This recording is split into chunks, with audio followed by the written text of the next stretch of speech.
हरे कृष्णा। आप सभी भक्तों का हार्दिक स्वागत है हमारे कार्यक्रम श्रीमद् भागवत के गहन अध्ययन में।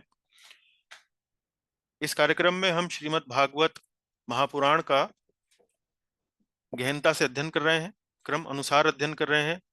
पहले स्कंद के पहले अध्याय से आरंभ करते हुए आगे बढ़ रहे हैं और ये यात्रा अब 5वें अध्याय तक पहुंच चुकी है, बल्कि 5वें अध्याय के अंत में हम अभी आ गए हैं। और आज हम चर्चा करने वाले हैं 28वें से लेकर संभव हुआ तो 38वें श्लोक तक। कुल मिलाकर आज की हमारी ये 20वीं कक्षा है और ये अध्याय है जिसमें नारद मुनि व्यास देव जी के असंतोष को दूर करने के लिए उन्हें उपदेश देते हैं। उन्हें उनका असंतोष का कारण क्या है इस बारे में बताते हैं और यही चर्चा हम लगभग पिछली 2-3 कक्षाओं से कर रहे हैं। बड़ा ही रोचक चर्चा है, बड़ी ही रोचक चर्चा है। इसमें बहुत सारी ऐसी बातें हम श्रीमद् भागवत के बारे में जान पा रहे हैं इस चर्चा के माध्यम से, जो हमें बताती है कि श्रीमद् भागवत वास्तव में एक बड़ा ही विशेष, एक अनुपम, अद्वितीय, जिसका कोई अ, बराबर, जिसके तुल्य और कोई ग्रंथ नहीं है पूरे वैदिक साहित्य में। ये बात हमें स्पष्ट होती है इस चर्चा से मुख्य रूप से। तो आज उसी चर्चा को आगे बढ़ाएंगे। 28वें श्लोक से आरंभ करेंगे मंगलाचरण प्रार्थना से। ओम अज्ञानतिमिरान्धस्य ज्ञानञ्जनशलाकया चक्षुरुन्मीलितं येन तस्मै श्रीगुरवे नमः। श्रीचैतन्यमनोभीष्टं स्थापितं येन भूतले स्वयं रूप कदा मह्यं ददाति स्वपदान्तिकं। वन्देऽहं श्रीगुरोः श्रीयुतपदकमलं श्रीगुरून् वैष्णवांश्च। श्रीरूपं साग्रजातं सहगणरघुनाथान्वितं तं सजीवं साद्वैतं सावधूतं परिजनसहितं कृष्णचैतन्यदेवं श्रीराधाकृष्णपादान् सहगणललिता श्रीविशाखान्वितांश्च। हे कृष्ण करुणा सिन्धो दीनबन्धो जगत्पते गोपेश गोपिकान्त राधाकान्ता नमोऽस्तुते। तप्त कांचन गौरांगी राधे वृंदावनेश्वरी वृषभानुसुते देवी प्रणमामि हरिप्रिये। वाञ्छाकल्पतरुभ्यश्च कृपा सिन्धुभ्य एव च पतितानां पावनेभ्यो वैष्णवेभ्यो नमो नमः। जय श्री कृष्ण चैतन्य प्रभु नित्यानंद श्री अद्वैत गदाधर श्रीवासादि गौर भक्तवृंद। हरे कृष्ण कृष्ण कृष्ण हरे हरे, हरे राम राम राम हरे हरे। ओम नमो भगवते वासुदेवाय। ओम नमो भगवते वासुदेवाय। ओम नमो भगवते वासुदेवाय। नारायणं नमस्कृत्य नरं चैव नरोत्तमं देवीं सरस्वतीं व्यासं ततो जयमुदीरयेत्। नष्टप्रायेषु भद्रेषु नित्यं भागवत सेवया भगवत्योत्तमश्लोके भक्तिर्भवति नैष्ठिकी। कृष्णाय वासुदेवाय देवकी नंदनाय च नंदगोपकुमाराय गोविंदाय नमो नमः। तो आरंभ करते हैं पुनरावलोकन से, पुनः स्मरण से। पिछली कक्षा में जो हमने चर्चा करी, पिछली कक्षा में हमारी चर्चा 19वें श्लोक से आरंभ हुई थी और वहां से बढ़ते बढ़ते ये 27वें श्लोक पर जाकर समाप्त हुई थी। तो 19वें श्लोक में क्या बताया है? वास्तव में नारद जी व्यासदेव जी के सामने शुद्ध भक्ति की महिमा का वर्णन कर रहे हैं और उसी के अंतर्गत वे बता रहे हैं कि जो भी व्यक्ति शुद्ध भक्ति करता है उसे स्थायी परिणाम मिलते हैं। ऐसा व्यक्ति यदि किसी कारण से अपनी भक्ति पूरी ना कर पाए, किसी कारण से पतन हो जाए और पुनः उसको संसार में आना पड़े, तो ऐसे व्यक्ति का संसार में जन्म लेना वास्तव में किसी सामान्य व्यक्ति के संसार में जन्म लेने के समान नहीं होता है। क्यों? क्योंकि ऐसे व्यक्ति को भगवान के चरण कमलों की सेवा का स्वाद पिछले जन्म में लग चुका होता है। तो अगले जन्म में जैसे ही उसको अवसर मिलता है, जैसे ही उसकी स्मृति पुनः भक्ति करने के लिए जागृत होती है, पुनः वह अपने भक्ति के कार्य में लग जाता है। तो इसलिए शुद्ध भक्ति का कोई भी हानि नहीं है, ये चर्चा वो कर रहे हैं। उसके बाद नारद जी उनको बताते हैं कि वास्तव में भगवत ज्ञान क्या होता है। ये जो भगवान है उनकी जो सेवा का स्वाद की जो चर्चा हो रही है, तो वास्तव में ये भगवान का ज्ञान, भगवान का इस जगत से क्या संबंध है, उसके बारे में वो चर्चा कर रहे हैं। वो बताते हैं कि भगवान वास्तव में इस जगत में व्याप्त हैं और इससे अलग भी हैं। तो फिर कहते हैं कि मैं जानता हूं कि व्यासदेव, हे ब्राह्मण, आपको इन सब वस्तुओं का ज्ञान है, इन सब बातों का ज्ञान है, पर मैंने आपको इशारा दे दिया है कि आपको अपना वर्णन कैसे करना है। तो इशारा क्या था? इशारा ये था कि आप जो भी वर्णन करें उसमें भगवान को अपने वर्णन से अलग ना करें, भगवान को अपने वर्णन में किसी ना किसी प्रकार से बनाए रखें। जैसे भगवान जो है इस जगत में पूर्ण रूप से व्याप्त हैं, आपके वर्णनों में भी भगवान जो है वो व्याप्त रहने चाहिए। तो इसी मूल सिद्धांत के अनुसार आप अपने आगे आने वाले कार्य को पल्लवित करें, उसको बढ़ाएं। उसके बाद वे कहते हैं कि ये सब बातें समझाने की आपको आवश्यकता इसलिए नहीं है क्योंकि आप स्वयं भगवान के कला अवतार हैं, आप सब जानते हैं। तो इसलिए भगवान की लीलाओं का अधिक से अधिक गुणगान करें और इस बात की चिंता ना करें कि अन्य धर्मों का यदि आपने वर्णन नहीं किया, यज्ञ, ज्ञान, तप, वेदाध्ययन इत्यादि इत्यादि का यदि आपने अपने कार्य में वर्णन नहीं भी किया, तो उससे कोई हानि नहीं है, क्योंकि भक्ति करने मात्र से अन्य सभी पद्धतियों का, अन्य सभी धार्मिक प्रक्रियाओं का फल जो है वो प्राप्त हो सकता है। और ये मेरा ही नहीं, केवल ये अन्य विद्वानों का भी यही मत है। उसके बाद नारद जी ने ये सब दर्शन सिद्धांत समझाने के बाद अपना स्वयं का उदाहरण देते हुए श्रील व्यास देव जी को संतुष्ट करने का प्रयास किया।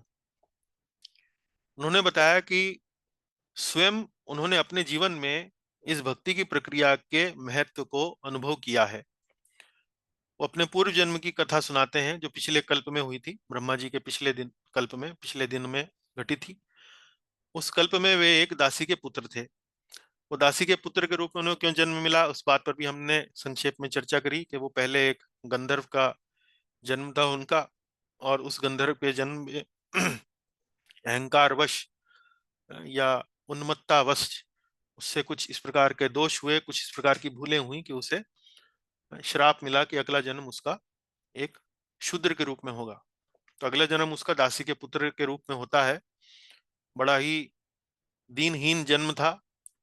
जन्म पर गर्व करने वाली कोई भी ऐसी बात नहीं थी। एक दासी का पुत्र जो साधन संपन्न नहीं थी, पर वास्तव में कुछ वेदवादी ब्राह्मणों की सेवा में उनकी माता जो थी वो लगी हुई थी। इस कारण उनके पुत्र को भी उन वेदवादी ब्राह्मणों की सेवा करने का अवसर प्राप्त हुआ। उनकी सेवा में करते करते नारद जी को उनकी कृपा प्राप्त हुई। कृपा प्राप्त होने से उनके भीतर सद्गुण उत्पन्न हुए।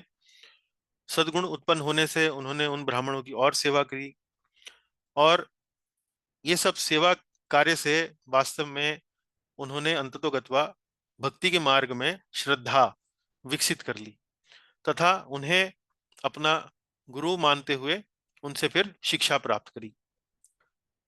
इस प्रकार धीरे धीरे वे आगे बढ़े और प्रतिदिन उनका उच्चिष्ट खाने पर, वेदवादी ब्राह्मणों का उच्चिष्ट खाने पर नारद मुनि का अंतःकरण शुद्ध हो गया और उनकी भक्ति में और अधिक रुचि हो गई। धीरे धीरे कथा में रुचि हो जाने से उन्होंने भगवान श्री कृष्ण की कथाओं का बड़ी गहनता से, बड़े मनोयोग से स्मरण किया, श्रवण किया, और उनकी रुचि जो थी अब वो आसक्ति में तथा धीरे धीरे रति की अवस्था तक प्रगति कर गई। ऐसी अवस्था में नारद मुनि लिखते हैं, नारद मुनि वर्णन करते हैं कि वे ये प्रत्यक्ष अनुभव कर पाए कि उनका स्थूल एवं सूक्ष्म शरीर भगवान की माया है।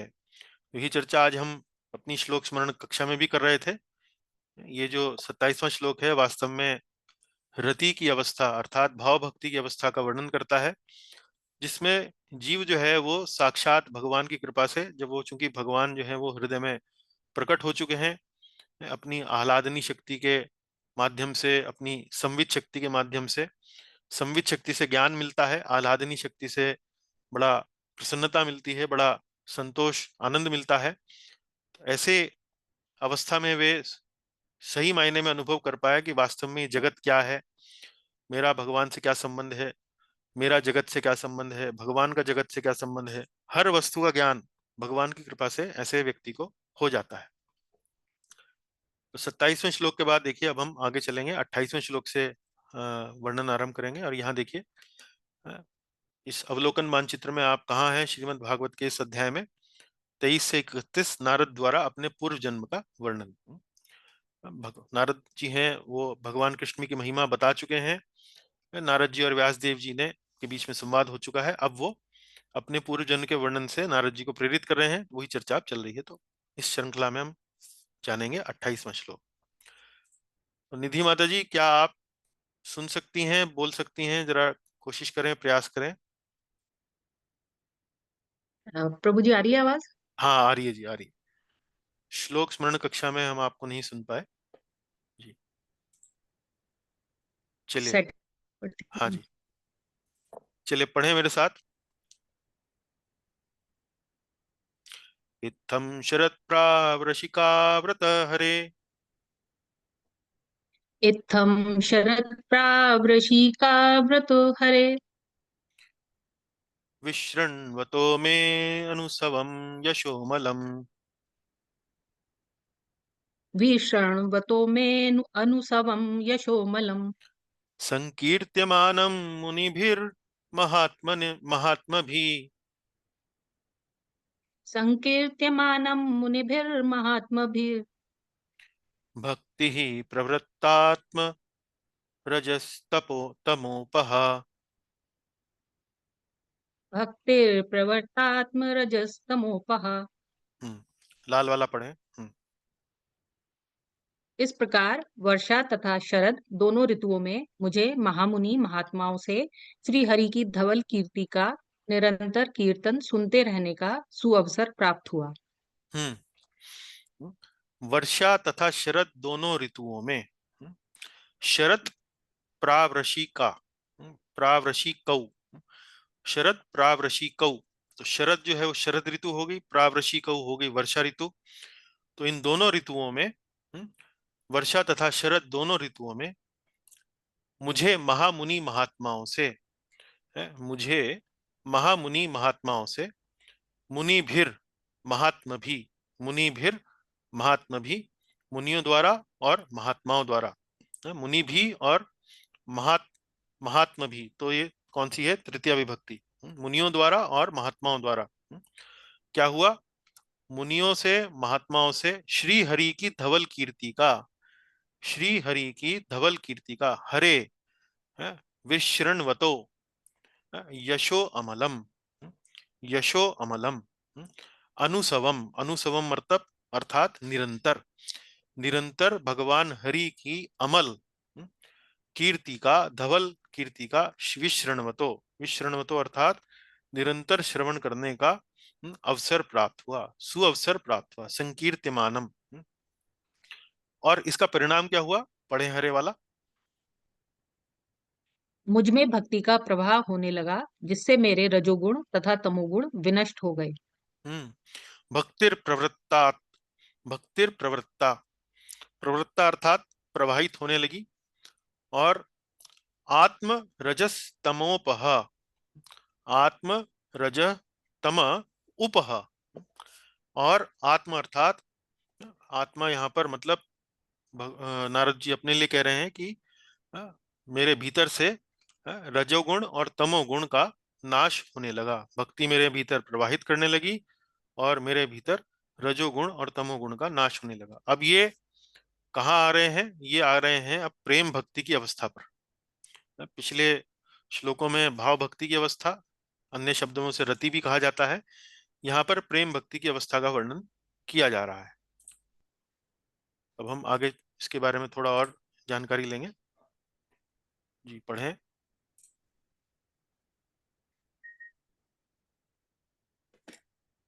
देख सकती हैं माता जी, पढ़ें। वो जी स्लो चल रहा है शायद।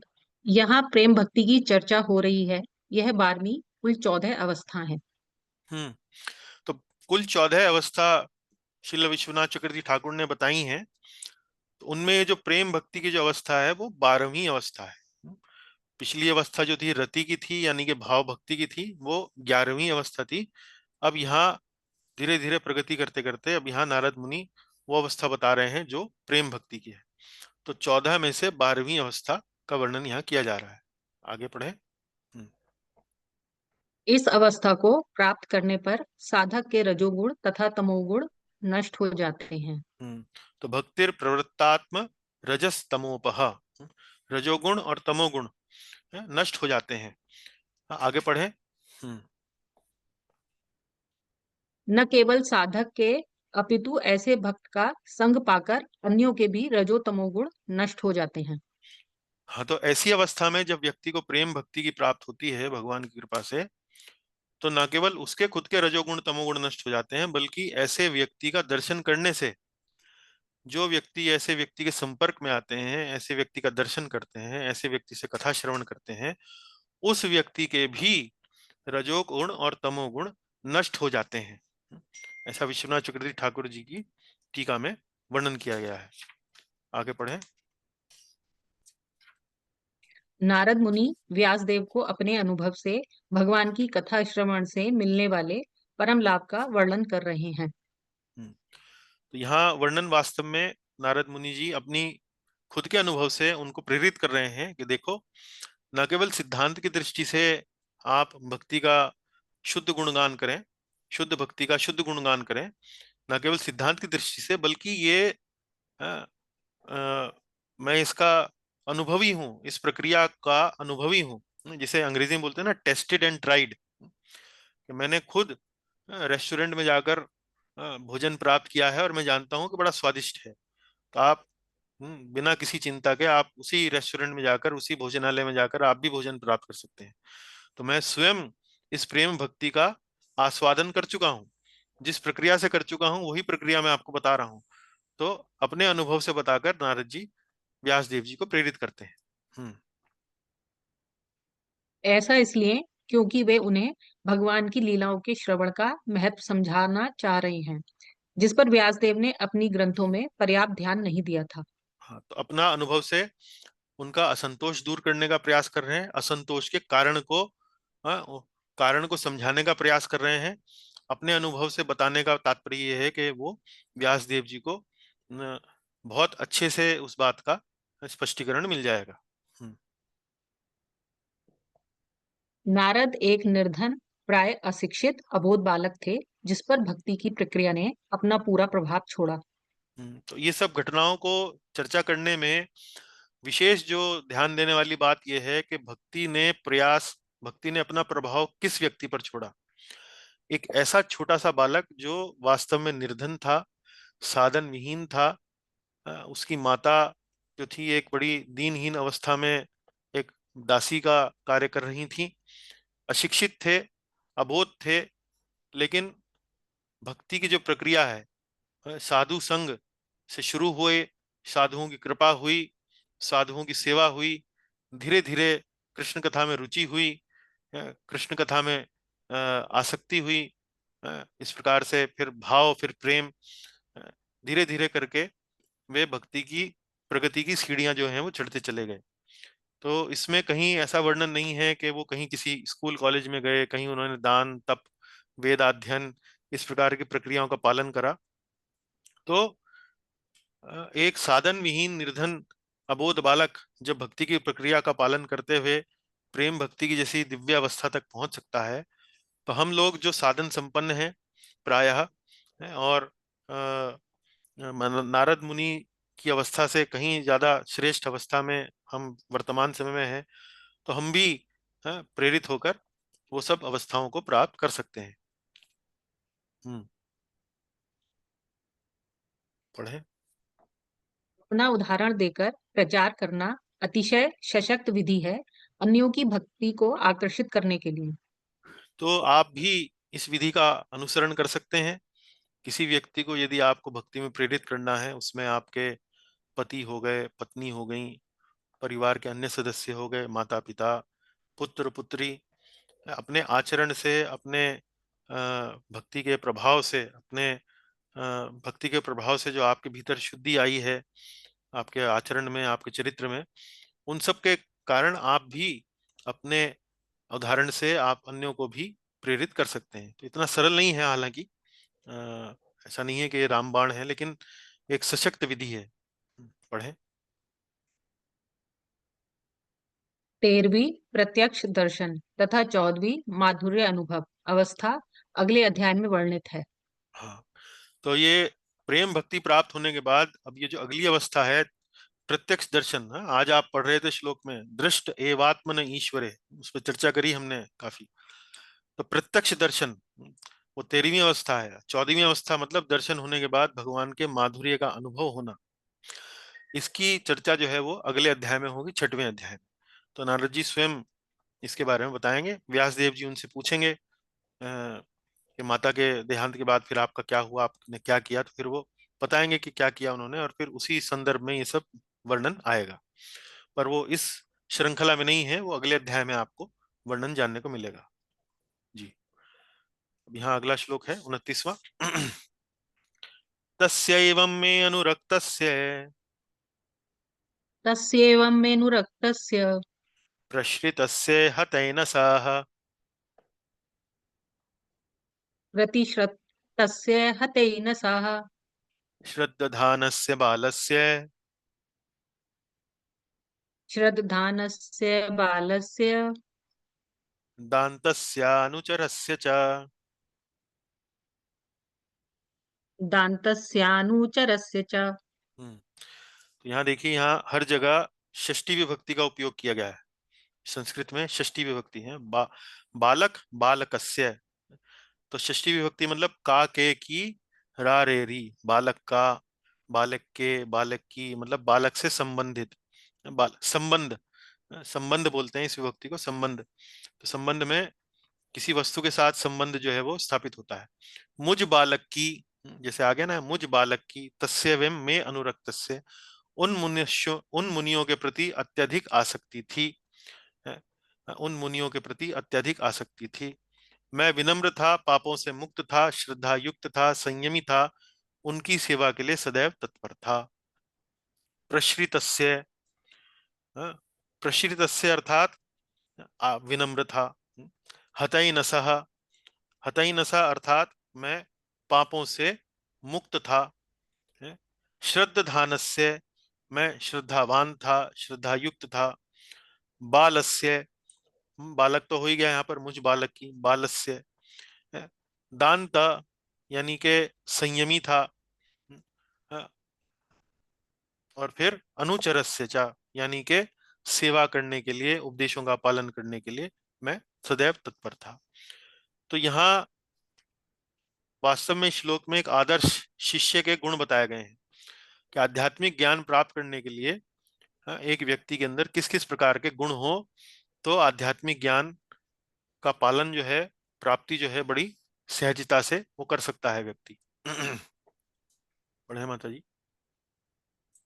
हम्म, यहाँ एक अच्छे शिष्य के गुणों का वर्णन हुआ है। वो गुण कौन कौन से हैं, पढ़े।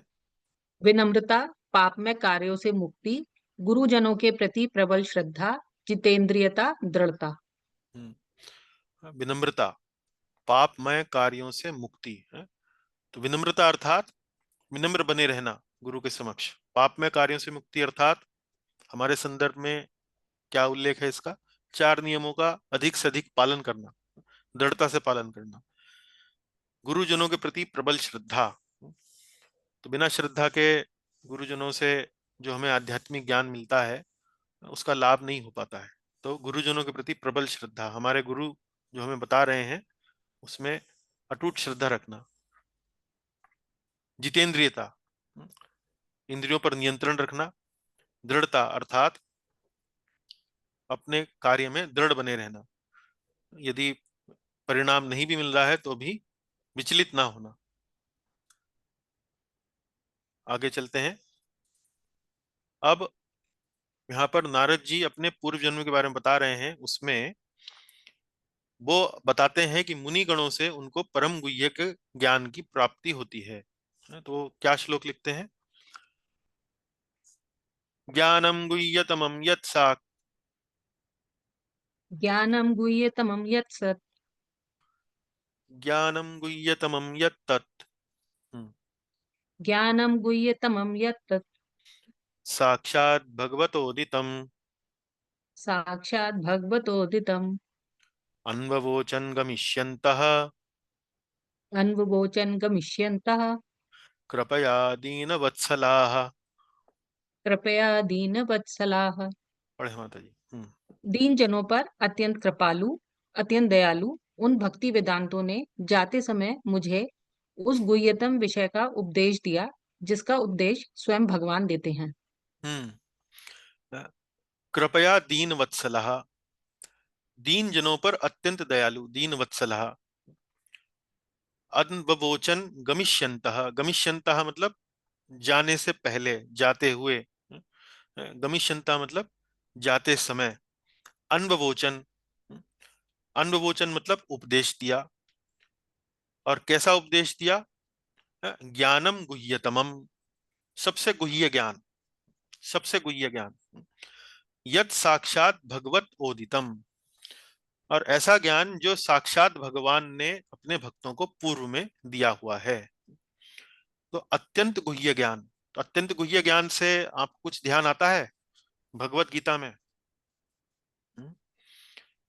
अध्याय 9, राजविद्या, राजगुह्यम। हम्म? 9.2। पवित्रम। हाँ, 9.2 है कि 9.10 है टू या टू 9.4 है? 2 है। टू। टू अच्छा, है 2 प्रभु है। जी। नाइन नाइन पॉइंट पॉइंट राजविद्या टू हाँ राजगुह्यम हाँ पवित्रम 9. इदमुत्तमम् हाँ, पवित्रम इदम उत्तमम, प्रत्यक्षावगमं धैर्यं प्रत्यक्षागमम सुसुखं धर्मम सुसुखम कर्तुम सुखं अव्ययम। कर्तुम् अव्ययम्। हम्म, तो ये साक्षात भगवत ओदितम, साक्षात भगवान ये ज्ञान देते हैं, तभी ये ज्ञान प्राप्त हो सकता है। आप अपने अनुभव से, अपने प्रयास से इस ज्ञान को प्राप्त नहीं कर सकते। वो ज्ञान क्या है? वो है शुद्ध भक्ति का ज्ञान। तो दीन जनों पर अत्यंत दयालु उन भक्ति वेदांतों ने जाते समय मुझे उस गुह्यतम विषय का उपदेश दिया जिसका उपदेश स्वयं भगवान करते हैं। यत साक्षात भगवत ओदितम। चलिए पढ़े एक एक करके। साक्षात भगवतोदितम, साक्षात भगवान द्वारा कहा गया शुद्ध भक्ति का ज्ञान। इसके उदाहरण पढ़े। उदाहरण: उद्धव, उद्धव गीता। ब्रह्मा, चतुश्लोकी भागवत। अर्जुन, गीता। हम्म तो ये ज्ञान भगवान जो है वो समय समय पर अनेक अनेक अलग अलग भक्तों को देते रहते हैं। श्रीमद् भागवत के 11वें स्कंद में ये ज्ञान भगवान श्री कृष्ण ने उद्धव जी को दिया। उसे हम उस संवाद को हम जानते हैं उद्धव गीता के नाम से। और दूसरे अध्याय में, दूसरे स्कंद में आप भागवत में देखेंगे 4 श्लोकों के माध्यम से यही ज्ञान उन्होंने ब्रह्मा जी को भी दिया, शुद्ध भक्ति का। चतुश्लोकी भागवत उसको बोलते हैं। श्रीमद् भागवत के आई थिंक ये 9वें अध्याय के में चर्चा आती है, यानी 10वें, मेरे ख्याल 9वें में आती है। 32वें, 33वें, 34वें, 35वें श्लोक के आसपास वहां पर ये चर्चा हुई है। और अर्जुन को श्रीमद् भगवत गीता में भी यही ज्ञान वो देते हैं। अभी अभी हमने चर्चा भी करी 9वें अध्याय का दूसरा श्लोक, राज विद्या राजगुह्यम। अब सोचने वाली बात है, शुद्ध भक्ति का ज्ञान गुह्यतम कैसे है? देखिए, ये पढ़िए स्लाइड। ये पढ़िए। हम्म गुह्यतम, गुह्य ज्ञान के 3 स्तर। हम्म गुह्य: ब्रह्म का निर्विशेष ज्ञान, आत्मा तथा पदार्थ का भेद। ज्ञान प्रधान कुछ भक्ति का मिश्रण। हाँ, तो गुह्य ज्ञान किसको बोलते हैं? एक तो व्यक्ति की चेतना की अवस्था ये होती है, ज्ञान की अवस्था ये होती है कि वो आध्यात्मिक विषयों में बिल्कुल भी श्रद्धा नहीं रखते हैं। उनके लिए इस जगत से परे कुछ भी नहीं है। लेकिन धीरे धीरे जो व्यक्ति थोड़ा गंभीर होते हैं, जो व्यक्ति अ, वास्तव में अपने चारों ओर अपने ऑब्जर्वेशन से अपने ध्यान से देखने के कारण वो इस बात का आभास, इस बात का चेतना उनको होने लगती है कि वास्तव में कोई ना कोई ऐसी शक्ति है जो इस जगत को चला रही है, कोई ना कोई ऐसी शक्ति है जिसकी नियंत्रण में ये सब कुछ घट रहा है, ये सब कुछ चल रहा है। सूर्य समय पर उगता है, सूर्य समय पर अस्त होता है, समय पर वर्षा होती है, ऋतुओं के अनुसार फल लगते हैं, इत्यादि इत्यादि।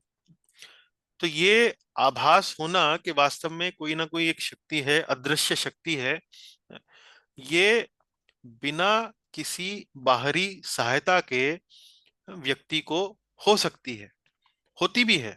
आप में से भी कई हो सकता है संभवतः इस प्रकार का विचार, इस प्रकार की अनुभूति, अनुभव आपने शायद अपने जीवन में स्वयं करी हो।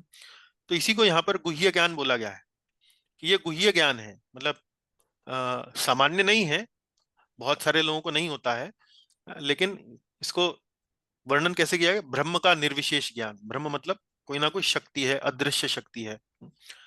आत्मा तथा पदार्थ का भेद, आत्मा तथा पदार्थ का भेद अर्थात आध्यात्मिक अलग है, भौतिक वस्तु अलग है, इस प्रकार का भेद, इस प्रकार का आभास धीरे धीरे होने लगता है, कुछ ऐसा व्यक्ति को अनुभव होने लगता है। तो यहाँ पर वास्तव में क्या है कि ये ज्ञान प्रधान अवस्था है जिसमें थोड़ी बहुत भक्ति जो है वो मिली रहती है, थोड़ा बहुत जो वो अदृश्य शक्ति है उसके प्रति थोड़ा सा एक समर्पण का भाव रहता है, एक प्रकार से एक भक्ति का भाव रहता है। तो इसे गुह्य अवस्था कहा गया है। गुह्यतर अवस्था किसे कहते हैं, पढ़े माता जी? गुह्यतर, परमात्मा का ज्ञान, भक्ति प्रधान, कुछ ज्ञान का मिश्रण। हम्म। अब यही जो ज्ञान है, यही जो अवस्था है, थोड़ा और आगे बढ़ती है और व्यक्ति इसी अनुभव को और गहरा उसके मन में ये होने लगता है। अब ये जो अदृश्य शक्ति है, उस अदृश्य शक्ति को लेकर उसके मन में ये अनुभव होने लगता है कि ये अदृश्य शक्ति के पीछे कोई ना कोई व्यक्ति जो है वो बैठा हुआ है। ये अदृश्य शक्ति जो है वो निर्विशेष नहीं हो सकती, निराकार नहीं हो सकती। और ये साकार शक्ति जो है, ये जो व्यक्ति है, ये वास्तव में इस जगत को चला रहा है। तो यह है परमात्मा का ज्ञान। इसमें आचार्य लोग बताते हैं, आचार्यगण बताते हैं कि ये इसमें भक्ति प्रधान होती है और निर्विशेष ज्ञान का इसके अंदर कुछ मिश्रण रहता है। भक्ति प्रधान अर्थात इसमें कोई ना कोई साकार व्यक्ति का एक अनुभव जो है वो व्यक्ति अनुभव करने लगता है, उसका उसका साक्षात्कार उसको होने लगता है। तो ये गुह्यतर ज्ञान है।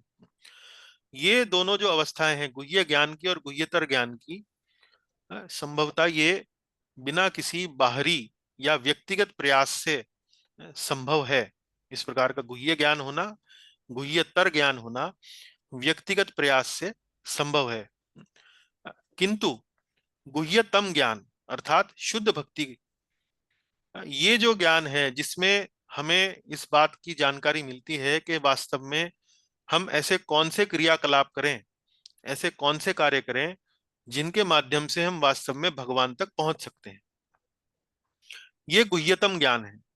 और ये ज्ञान जो है बिना भगवान के बताए हुए, बिना भगवान के चर्चा करे हुए ये हमें प्राप्त नहीं हो सकता। ये हम अपनी स्वयं की अपनी प्रयास से इसको जान नहीं सकते हैं।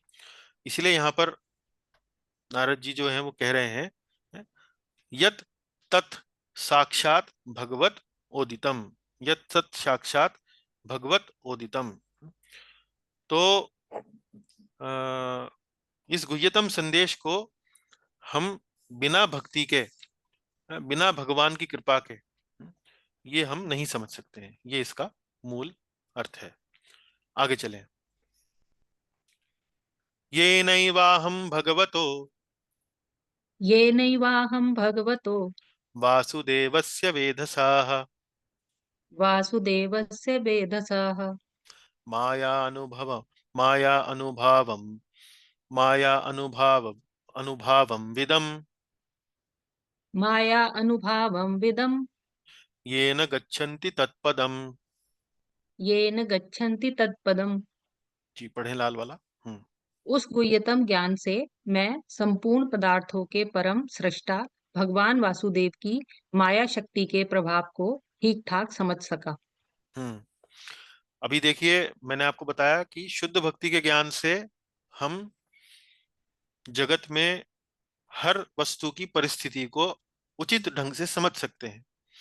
आत्मा परमात्मा का क्या संबंध है, आत्मा और जगत का क्या संबंध है, ईश्वर का और जगत का क्या संबंध है, ये सब बातें जो हैं वो सही तरीके से हम समझ सकते हैं। तो उस गुह्यतम ज्ञान से मैं संपूर्ण पदार्थों के परम सृष्टा भगवान वासुदेव की माया शक्ति के प्रभाव को ठीक ठीक समझ सका। आज भी हमने चर्चा करी कि कैसे भगवत ज्ञान से हम सभी वस्तुओं को उनके सही परिप्रेक्ष्य में देखने की क्षमता हमारे भीतर भगवान की कृपा से विकसित हो जाती है। और फिर क्या होता है, पढ़ें हरे वाला। उसे जान लेने पर कोई भी मनुष्य उनके पास लौटकर उनसे साक्षात भेंट कर सकता है। अब जब सब कुछ प्रत्यक्ष उसको समझ में आने लगता है भगवान की कृपा से, तो बड़ा स्पष्ट है कि वो व्यक्ति वास्तव में भगवत प्राप्ति के लिए ही अपने पूरा जीवन प्रयास करेगा। भगवत प्राप्ति से अलग होकर वो और कोई प्रयास करेगा ही नहीं। तो ये न गच्छन्ति तत्पदम, तो उसे जान लेने पर कोई भी मनुष्य उनके पास लौटकर उनसे साक्षात भेंट कर सकता है, क्योंकि अब वो फिर और कुछ करने की प्रेरणा उसके अंदर समाप्त हो जाएगी। शीयन्ते चास्य कर्माणि दृष्ट एवात्मन ईश्वरे।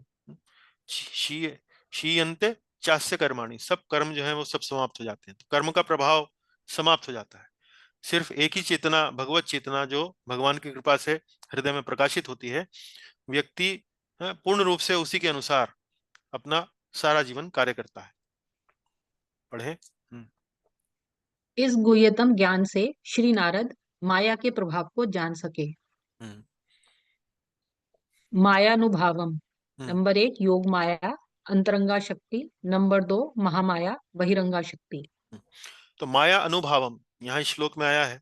माया अनुभावम विदम, अविदम। माया अनुभावम अविदम। अविदम अर्थात सरलता से समझ गया, अनुभावम मतलब माया के प्रभाव को। अब माया के प्रभाव मतलब, जैसा कि आप अक्सर पढ़ते हैं कि भगवान की 3 प्रकार की शक्तियां हैं, अंतरंगा शक्ति, बहिरंगा शक्ति। अंतरंगा शक्ति अर्थात भगवान की आध्यात्मिक शक्ति। आध्यात्मिक शक्ति के प्रभाव से ही वो जो भाव भक्ति की अवस्था है वो प्राप्त होती है। भगवान अपनी अंतरंगा शक्ति के प्रभाव से जीव के भीतर ज्ञान देते हैं, जीव के भीतर भीतर प्रसन्नता, आह्लाद वो उत्पन्न करते हैं। तो उसी को यहाँ योग माया बताया गया है। ये अंतरंगा शक्ति का प्रभाव क्या है, ये भगवान से जोड़ती है। महामाया बहिरंगा शक्ति, तो ये दूसरा उसका रूप क्या है, महामाया। महामाया का कार्य क्या है, भगवान से दूर ले जाना। तो जब भगवान की भाव भक्ति हृदय में प्रकट होती है तो व्यक्ति, जीव जो है वो दोनों प्रकार की शक्तियों का प्रभाव ठीक ठीक समझ सकता है, योग माया को भी और महामाया को। आप पूछेंगे भाई तीसरी शक्ति तटस्था शक्ति का क्या हुआ। तटस्था शक्ति तो जीव स्वयं ही हुआ ना, वो स्वयं योग माया को और महामाया को अनुभव कर रहा है। पढ़े अगली पंक्ति। जीव तटस्था शक्ति जब भगवान को स्पष्ट भगवत कृपा से जान सक जाता है तो उसके बाद उसका भगवत धाम जाना तय है। तो भगवत धाम जाना तय है। अब वो जिसे कहते हैं उसको पूरा ज्ञान हो गया है, पूरा उसके सामने कोई संशय नहीं रह गया है, सब कुछ बिल्कुल स्पष्ट है। तो कोई, जब सब कुछ बिल्कुल स्पष्ट है, आपको जब कोई मार्ग बिल्कुल स्पष्ट होता है चलने के लिए, तो फिर आप मार्ग से भटकते नहीं है ना, मार्ग से भटकने का प्रश्न ही नहीं उठता है। तो ऐसा ही इस जीव का आगे का कार्यक्रम हो जाता है। तो भगवान की कृपा से जब उसे भगवत ज्ञान प्राप्त होता है सही मायने में, तो बिल्कुल उसका वापस जाना एकदम तय हो जाता है। 32वां पढ़ेंगे। हरे कृष्ण प्रभु जी, एक पूछ सकती हूँ? पूछिए माता जी। प्रभु जी, ये गुह्य ज्ञान के बारे में बात हो रही है, गुह्यतम। ये गुह्यतम ज्ञान, ये शुद्ध भक्ति। उसे गुह्य कहेंगे ना? गुह्यतम, शुद्ध भक्ति जो है वो गुह्यतम। शुद्ध भक्ति का ज्ञान बिना भगवान की कृपा के नहीं हो सकता। अच्छा, हाँ, जी। गुह्यतम और गुह्य, गुह्यतरम, गुह्यतम। अच्छा। Best, good, better, best. श्रेष्ठ, अच्छा, श्रेष्ठतर, और अच्छा, श्रेष्ठतम, सबसे अच्छा। ठीक है भैया। हम्म तो वो जो वेदवादी ब्राह्मण थे, नारद मुनि को गुह्यतम ज्ञान देकर वो चले गए। अब वो गुह्यतम ज्ञान क्या है, वो अभी थोड़ा धीरे धीरे आगे आप देखेंगे, वो गुह्यतम ज्ञान भी वो बताएंगे। ठीक है। जी। तो हम पढ़ रहे हैं 32वां श्लोक। एतत् संसूचितं ब्रह्मम् एतत् संसूचितं ब्रह्मम् तापत्रय चिकित्सितम् तापत्रयचिकित्सितम् यदीश्वरे भगवती कर्म यदीश्वरे भगवती कर्म ब्रह्मणि भावितम्। ब्रह्मणि भावितम्। हम्म हे ब्राह्मण, यह जानिए कि तापत्रय की चिकित्सा वह है। हम्म एतत् संसूचितम्, एतत् संसूचितम् ब्रह्मन् तात ब्रह्मन् अ, ब्रह्मन् तापत्रय, ब्रह्मन् तापत्रय चिकित्सितम्, ब्रह्मन् तापत्रय चिकित्सितम् है। ब्रह्मन, ब्रह्मम, ब्रह्मम किसके लिए आया है उपयोग? हे ब्राह्मण, तो ये व्यासदेव जी के लिए आया है। हे ब्राह्मण व्यासदेव जी, ब्रह्मम एतत् समसूचितम, यह जानिए, इस बात को समझिए कि अ, अ, तापत्रय की चिकित्सा वह है। तापत्रय, तापत्रय किसको बोलते हैं? तीन तापों को। तो तीन ताप कौन कौन से हैं? आधि भौतिक है, आधि दैविक, आधि भौतिक, आधि आत्मिक, आधि दैविक। तीन ताप हैं। आधि भौतिक अर्थात अन्य जीवों द्वारा जो हमें ताप मिलता है, जो हमें कष्ट मिलते हैं। आधि दैविक, आधि आत्मिक, जो हमें अपने मन से जो हमें कष्ट मिलते हैं। आधि दैविक मतलब जो अ, दैवीय जो विपत्तियां होती हैं, दैवीय जो घटनाएं होती हैं, उनके कारण जो हमें ताप मिलते हैं। तो तापत्रय, यह जानिए कि तापत्रय की चिकित्सा वह है। तापत्रय चिकित्सितम, चिकित्सा मतलब उपचार, औषधि, दवाई। तो तीन तापों की औषधि क्या है? तीन तापों की औषधि क्या है? पढ़ें नीले में। जिसमें अपने कर्मों को संपूर्ण जगत के नियामक ईश्वर व संपूर्ण जगत में व्याप्त ब्रह्मणी श्री भगवान को अर्पित कर दिया जाए। हाँ, अब यहाँ देखिए, यहाँ 32वें श्लोक से नया विषय, नई थीम जो है वो आरंभ हो गई है। नया विषय आरंभ हो गया है। पिछले श्लोकों में 29 से लेकर 31 नारद मुनि, जो वो मुनिगण थे, वेदवादी जो मुनि मुनि थे, वो नारद जी को परम गुह्य ज्ञान प्रदान करते हैं। अब यहाँ पर परम गुह्य ज्ञान क्या है? परम गुह्य ज्ञान तो है कि भगवान श्री कृष्ण का कीर्तन करें, भगवान श्री कृष्ण की कथाओं का श्रवण करें, और ये करने मात्र से आप भगवान की प्रेमा भक्ति तक प्रगति कर सकते हैं। तो ये गुह्यतम ज्ञान वो वेदवादी ब्राह्मण जो है नारद मुनि को दे गए हैं। अब नारद मुनि चर्चा आगे ले जा रहे हैं। नारद मुनि अब चर्चा इस बात पर केंद्रित कर रहे हैं कि यदि कोई व्यक्ति जिसको इस प्रकार का अवसर ना मिल पाए, किसी भक्त का संग जो है उसको ना मिल पाए, तो वो व्यक्ति वास्तव में किस प्रकार अपने आप को भक्ति के पद तक ऊपर उठा सकता है, भक्ति के पद तक उठा सकता है, और फिर भक्ति के पद से उठाने के बाद शुद्ध भक्ति के पद पर कैसे उठा सकता है। तो वो प्रक्रिया, वो उसका वर्णन यहाँ कर रहे हैं। और वो प्रक्रिया कहाँ से आरंभ होती है? वो प्रक्रिया आरंभ होती है कर्म योग से, अपने कर्मों से। अपने कर्म करते जो हम सामान्य जीवन में जो कर्म इत्यादि करते हैं, वहां से वो प्रक्रिया आरंभ होती है। तो एक सामान्य व्यक्ति के लिए, जिसे भक्ति का अभ्यास नहीं हो पाया है, भक्ति का उसको अनुभव करने का अवसर नहीं मिल पाया है, किसी भक्त का संग करने का अवसर नहीं मिल पाया है, तो उसके जीवन में ये कैसे जो शुद्ध भक्ति का उदय होता है, वो कैसे होता है, उस प्रक्रिया को यहाँ पर वो बता रहे हैं, और वो प्रक्रिया कहाँ से शुरू होती है? कर्म से, कर्म योग से। तो सबसे पहले श्री कृष्ण के लिए कर्म करना, तो क्या बता रहे हैं? एतत् समसूचितम ब्रह्मन् तापत्रय चिकित्सितम। तापत्रय की चिकित्सा वह है जिसमें अपने कर्मों को संपूर्ण जगत के नियामक यद ईश्वरे भगवती, ईश्वरे, ईश्वरे अर्थात कंट्रोलर, स्वामी, जिसमें अपने कर्मों को कर्म यद ईश्वरे भगवती, संपूर्ण जगत के नियामक व संपूर्ण जगत में व्याप्त, ब्रह्मणि भावितम, ब्रह्मणि भावितम, ये वह संपूर्ण जगत में व्याप्त श्री भगवान को अर्पित कर दिए जाएं। श्री भगवान अर्थात भगवती, श्री भगवान को अर्पित कर दिए जाएं। यदि ईश्वरे भगवती कर्म ब्रह्मणि भावितम।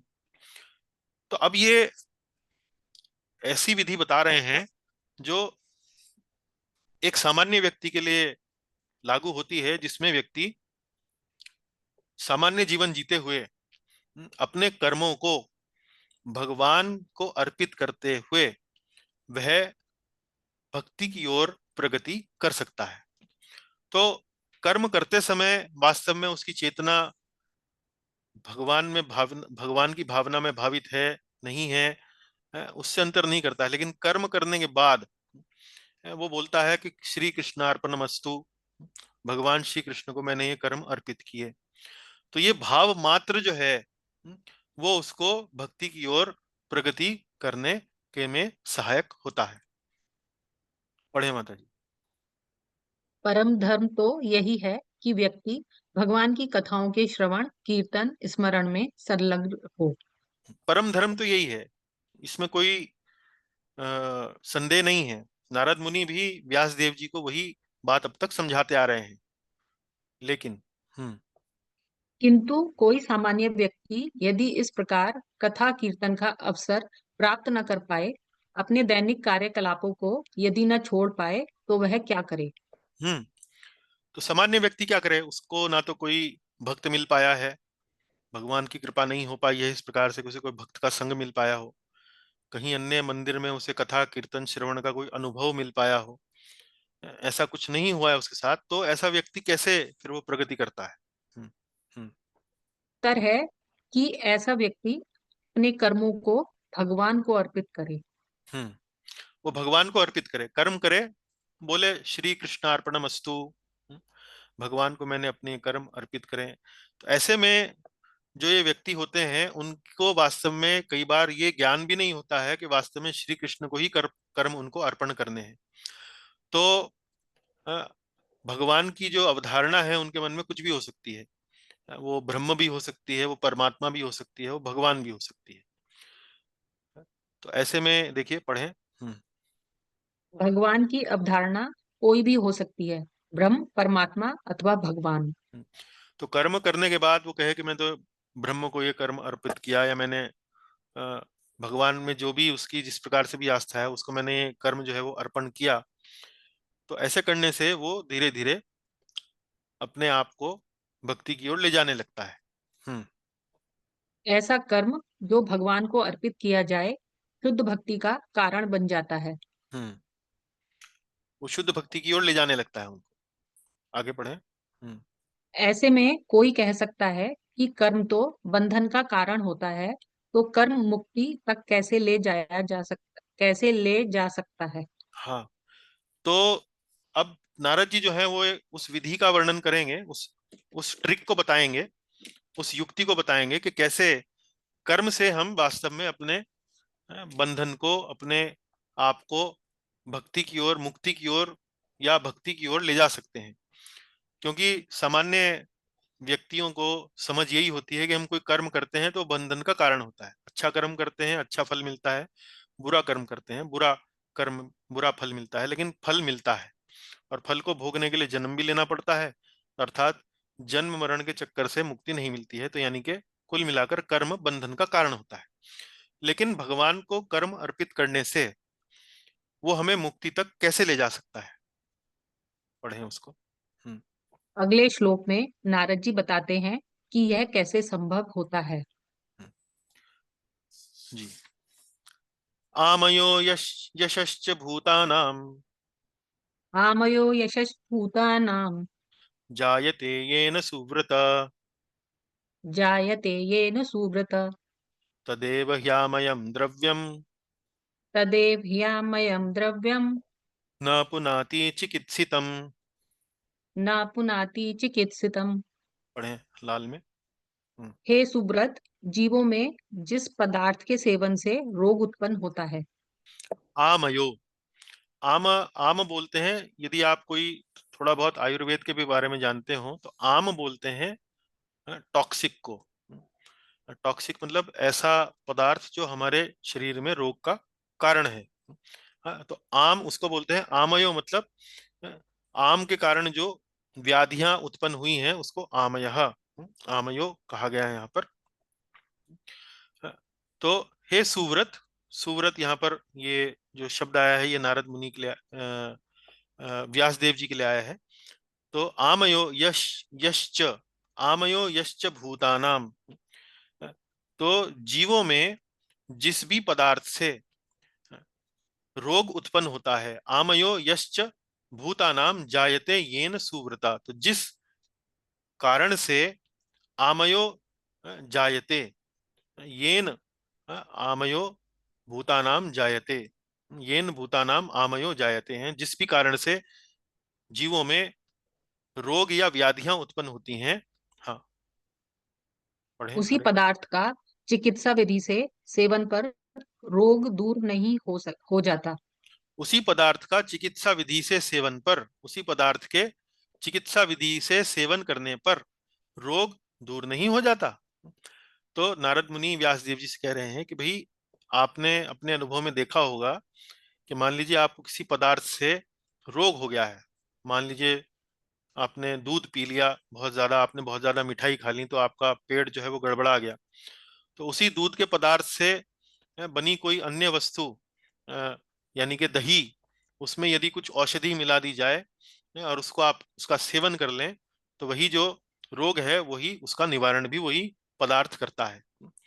तो ये तो हमारा अनुभव भी है। कई बार आप देखेंगे कि आपको दस्त इत्यादि लग जाते हैं दूध के पदार्थ को पीने से। उसके बाद यदि आप दही में कुछ इसबगोल जैसी कोई वस्तु डालकर यदि आप उसका श्रवण करें, उसका सेवन करें, तो आपका वो जो दस्त का जो रोग है वो दूर हो जाता है। तो जो पदार्थ हमारे रोग का कारण बना, वही पदार्थ यदि चिकित्सा की दृष्टि से उसमें औषधि इत्यादि मिलाकर यदि उस पदार्थ को लिया जाए तो वही पदार्थ जो है वो हमारे रोग निवारण का कारण भी बनता है। अब यहाँ देखिए श्रीधर स्वामी जी अपने और विश्वनाथ चक्रवर्ती ठाकुर जो है अपने तात्पर्यों में ये उदाहरण यहाँ पर वो दे रहे हैं। पढ़े माता जी।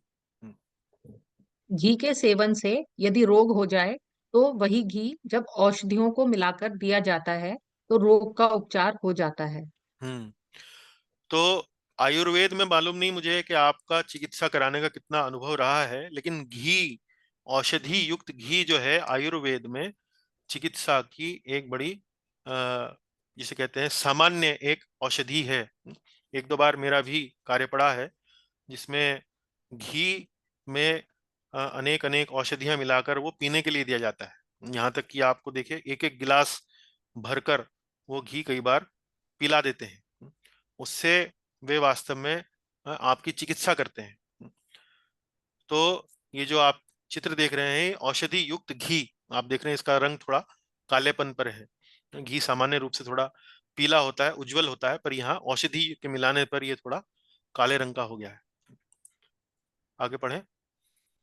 ठीक उसी प्रकार संसार का कारणभूत कर्म यदि भगवान को समर्पित कर दिया जाए तो वह संसार के बंधन को दूर करने का कार्य करता है। हाँ, तो वही कर्म जब अज्ञान में किया जाता है तो बंधन का कारण बनता है, किंतु वही कर्म जब ज्ञान से किया जाए, जब समझदारी से किया जाए, कार्य कुशलता से किया जाए, तो वही कर्म जो है वो हमारे बंधन को दूर भी भगाता है।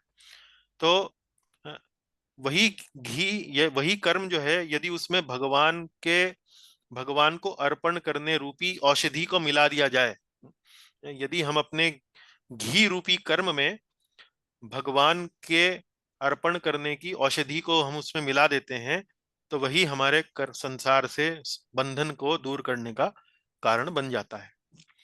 तो ये जो सिद्धांत है कि जो वस्तु, जो पदार्थ हमारे रोग का कारण है, वही पदार्थ का अगर किसी छोटे अंश में हम उपयोग करें, तो वही हमारे रोग निवारण का कारण भी बनती है।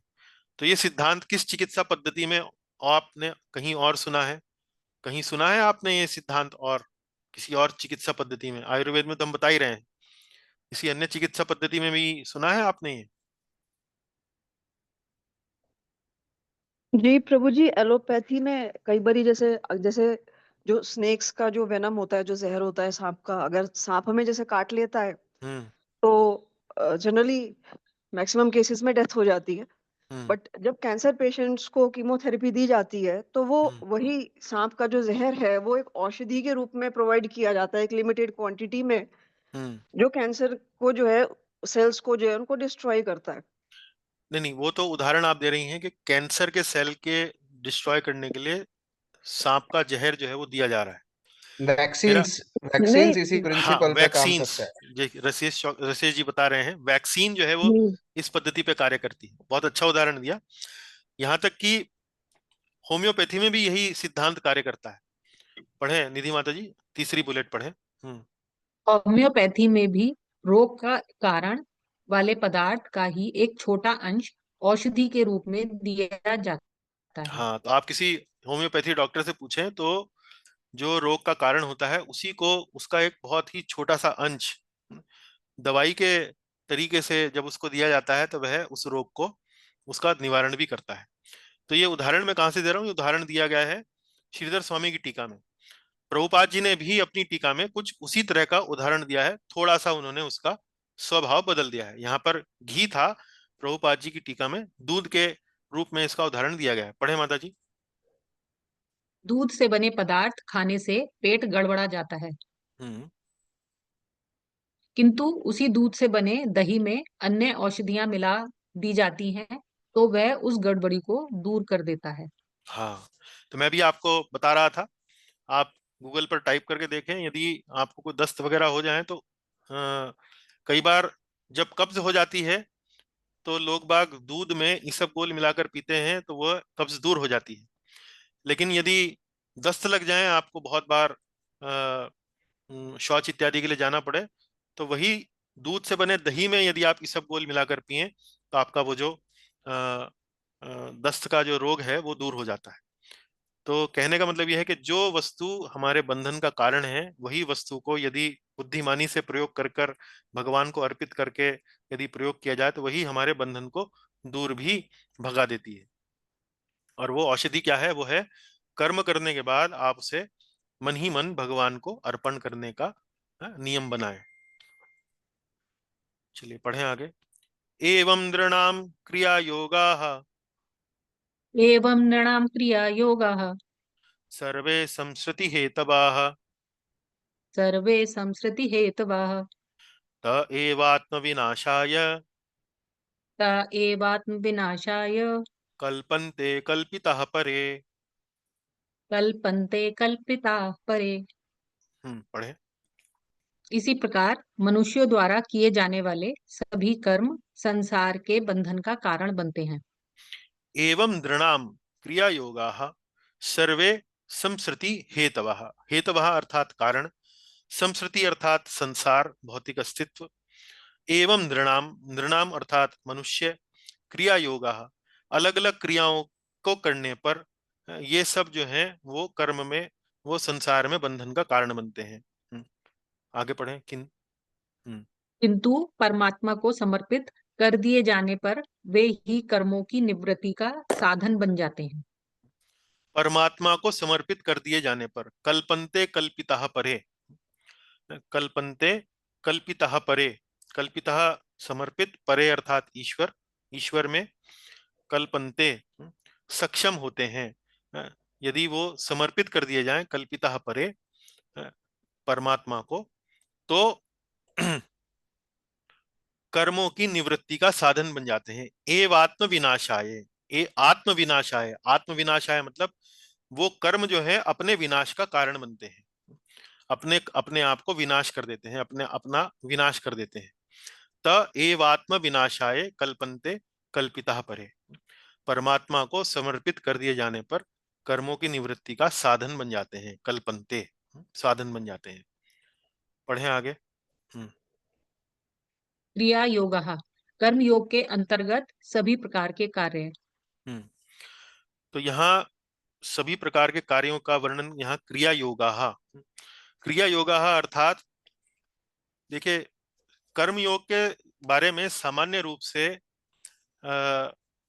जो कर्मयोग सिद्धांत को पढ़ते हैं उसमें मुख्य रूप से 4 प्रकार के कर्मों का वर्णन आता है जो कर्मयोग के अंतर्गत आते हैं, और इन्हें वास्तव में वैदिक कर्म कहते हैं।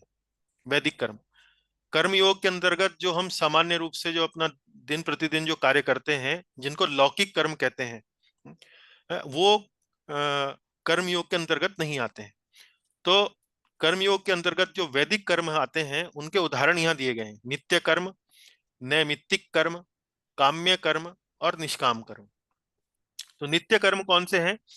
नित्य कर्म अर्थात जो वेदों में जो बताए गए हैं नित्य कर्म, यानी कि सवेरे और सायं, सवेरे और शाम हमें यज्ञ करना है, तो ये नित्य कर्म के अंतर्गत आ गया। नैमित्तिक कर्म, नैमित्तिक कर्म अर्थात मान लीजिए कोई आपसे भूल चूक हो गई और उसके कारण आपको प्रायश्चित करना पड़ा है। कभी कभी कोई इस प्रकार से कोई करना पड़ता है किसी निमित्त के कारण, तो उसको प्रायश्चित करने के लिए उसको कहा जाता है नैमित्तिक कर्म। काम्य कर्म बोलते हैं ऐसा कोई कर्म करना जो आप वास्तव में किसी कामना को पूर्ति करने के लिए आप करना चाहते हैं, विशेष कामना को पूर्ण करने के लिए करना चाहते हैं, उन्हें काम्य कर्म कहा जाता है।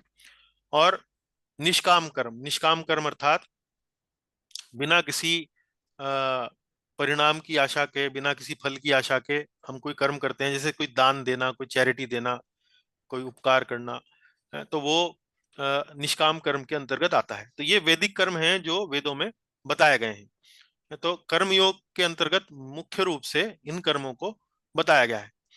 तो आत्म विनाशाय शब्द यहाँ जो आया है, मतलब आत्म विनाशाय अर्थात कर्म का विनाश। आत्म विनाशाय मतलब कर्म जो है अपने स्वयं का विनाश करता है यदि उसको भगवान को अर्पित करने का भाव उसमें रखा जाए। तो अब यहाँ देखिए आगे पढ़ें, पढ़े माता जी यहाँ से कर्म कर्म कांड। कर्म कांड तथा श्रीमद् भागवत के दर्शन में मूल अंतर यह है कि कर्म कांड में कर्म भगवान को अर्पण करने का विधान नहीं है। हाँ, तो कर्म कांड में वास्तव में ये सभी कर्म जो है वो कर्म कांड में बताए गए हैं उसमें, और श्रीमद् भागवत के दर्शन में मूल अंतर ये है कि कर्म कांड में आप यज्ञ करेंगे या आप कोई प्रायश्चित करने के लिए कोई विधि विधान करेंगे या अपनी कामना को पूर्ति करने के लिए कोई अलग से कोई विधि विधान करेंगे, तो उसको करने के बाद फिर ऐसा कोई वहां पर अवधारणा नहीं है कि उसको भगवान को अर्पित कर दिया जाए। लेकिन श्रीमद् भागवत में कोई भी वस्तु भगवान से इतर होकर, भगवान से अलग होकर करने की संस्तुति नहीं की गई है। यहाँ पर हर वस्तु में भगवान का हाथ देखना, भगवान के बारे में चिंतन करना, भगवान से जोड़कर उसको करना, इस बात को यहाँ श्रीमद् भागवत में बताया गया है। तो वैदिक कर्मों में, कर्म कांड में और श्रीमद् भागवत के सिद्धांत में मूल अंतर यही है। तो व्यास देव जी मुख्य रूप से क्या त्रुटि कर रहे थे? व्यास देव जी इस प्रकार के बातों का वर्णन कर रहे थे और उन्हें भगवान से जोड़कर नहीं दिखा रहे थे। तो उसी त्रुटि को दूर करने के अंतर्गत यहाँ पर नारद मुनि जो है व्यास जी को ये बता रहे हैं कि भाई कोई भी वस्तु है उसको भगवान से अलग होकर नहीं करना है। यही बात अब हमारे कर्मों के लिए भी आती है। तो आरंभ में कोई व्यक्ति यदि भक्ति के बारे में नहीं जानता है, केवल वो वैदिक कर्मों के बारे में ही जानता है या इस प्रकार से अपना जीवन बिता रहा है, तो उसको चाहिए कि इस प्रकार के कर्मों को करने के बाद उन्हें भगवान को अर्पण करने का भाव मन में लाए। तो ये फिर उनकी जो कर्म है उनको विनाश करेगा। तो यहाँ देखिए, पढ़िए माता जी, ये शीर्षक पढ़िए। भक्ति में कार्य से शुद्ध भक्ति तक। तो भक्ति में कार्य, work in devotion versus pure devotion. Work in devotion, भक्ति के भाव से कार्य करना, और शुद्ध भक्ति में कार्य करना, इसमें अंतर होता है। भक्ति के भाव से कार्य करना ये आरंभिक अवस्था है, और शुद्ध भक्ति से कार्य करना मतलब ये उच्चतर अवस्था है। तो भक्तिमय कार्य क्या हुआ, क्या आपने कार्य कर लिया, सब अच्छे से कार्य किया, और कार्य करने के बाद आपने मन में भाव किया कि मैं ये कार्य भगवान को अर्पित करता हूँ या भगवान को अर्पित करती हूँ, तो ये कार्य जो है वो भक्तिमय हो गया, ये भक्तिमय हो गया, ये हो गया भक्ति मिश्रित कर्म। किस प्रकार का कर्म हो गया, भक्ति मिश्रित कर्म। आपने अपने उस कर्म में भक्ति की थोड़ी सी चीनी जो है वो मिला दी, भक्ति की थोड़ी सी चीनी आपने उसमें मिला दी, भक्ति मिश्रित कर्म। फिर इस भक्ति मिश्रित कर्म से धीरे धीरे आप ये जो भक्ति मिश्रित कर्म है, ये धीरे धीरे प्रगति करते करते आपको शुद्ध भक्ति के स्तर तक ले जाएगा। उसका वर्णन आप देखेंगे प्रभुपाद जी के तात्पर्य में भी हुआ है, और मूलतः श्रीधर स्वामी की टीका में भी इसका वर्णन हुआ है। तो मैं समझता हूँ कि प्रभुपाद जी ने भी ये श्रीधर स्वामी की जी की टीका से ही ये वहां से उन्होंने प्राप्त किया होगा ये भाव, क्योंकि वो बिल्कुल वैसा ही वहां पर वर्णन कर रहे हैं। तो पढ़े माता जी एक एक करके, कैसे भक्ति में कार्य शुद्ध भक्ति तक ले जाता है, पढ़े। महापुरुषों की सेवा और महापुरुषों की कृपा। हाँ, तो महापुरुषों की सेवा क्या, कोई साधु है उसके लिए आप कोई कार्य करते हैं, उसने कहा कि जी मुझे रेलवे स्टेशन तक, मुझे अपने निवास स्थान तक छोड़ दीजिए, या मुझे फलाने मंदिर तक छोड़ दीजिए। तो आपने कार्य क्या किया, आपने कार्य तो मुख्य रूप से क्या किया, आपने संभवतः गाड़ी चलाई, या उसके लिए आपने टैक्सी का व्यवस्था करी, कुछ भी आपने ऐसा कार्य किया। तो कार्य देखने में लगता है कि वो भौतिक कार्य है, लेकिन ये वास्तव में कार्य क्या है, वो भगवान के निमित्त किया गया, भगवान से संबंधित होकर किया गया। तो ये महापुरुषों की सेवा आपने करी, उससे आपको क्या हुआ, महापुरुषों की कृपा मिली। आगे पढ़े। महापुरुषों के कार्यों में श्रद्धा, कथा श्रवण में रुचि। तो फिर धीरे धीरे उनकी कृपा से फिर आपका जो कार्य महापुरुष कर रहे हैं, भजन क्रिया अर्थात, उनमें आपकी श्रद्धा उत्पन्न हुई, उससे आपकी धीरे धीरे भगवान की कथाओं के श्रवण में आपकी रुचि उत्पन्न हुई। उसके बाद स्थूल शरीर, सूक्ष्म शरीर तथा आत्मा में अंतर का बोध। धीरे धीरे आपने प्रगति करी, आपको सूक्ष्म शरीर आत्मा का अंतर का बोध हुआ। आगे पढ़े।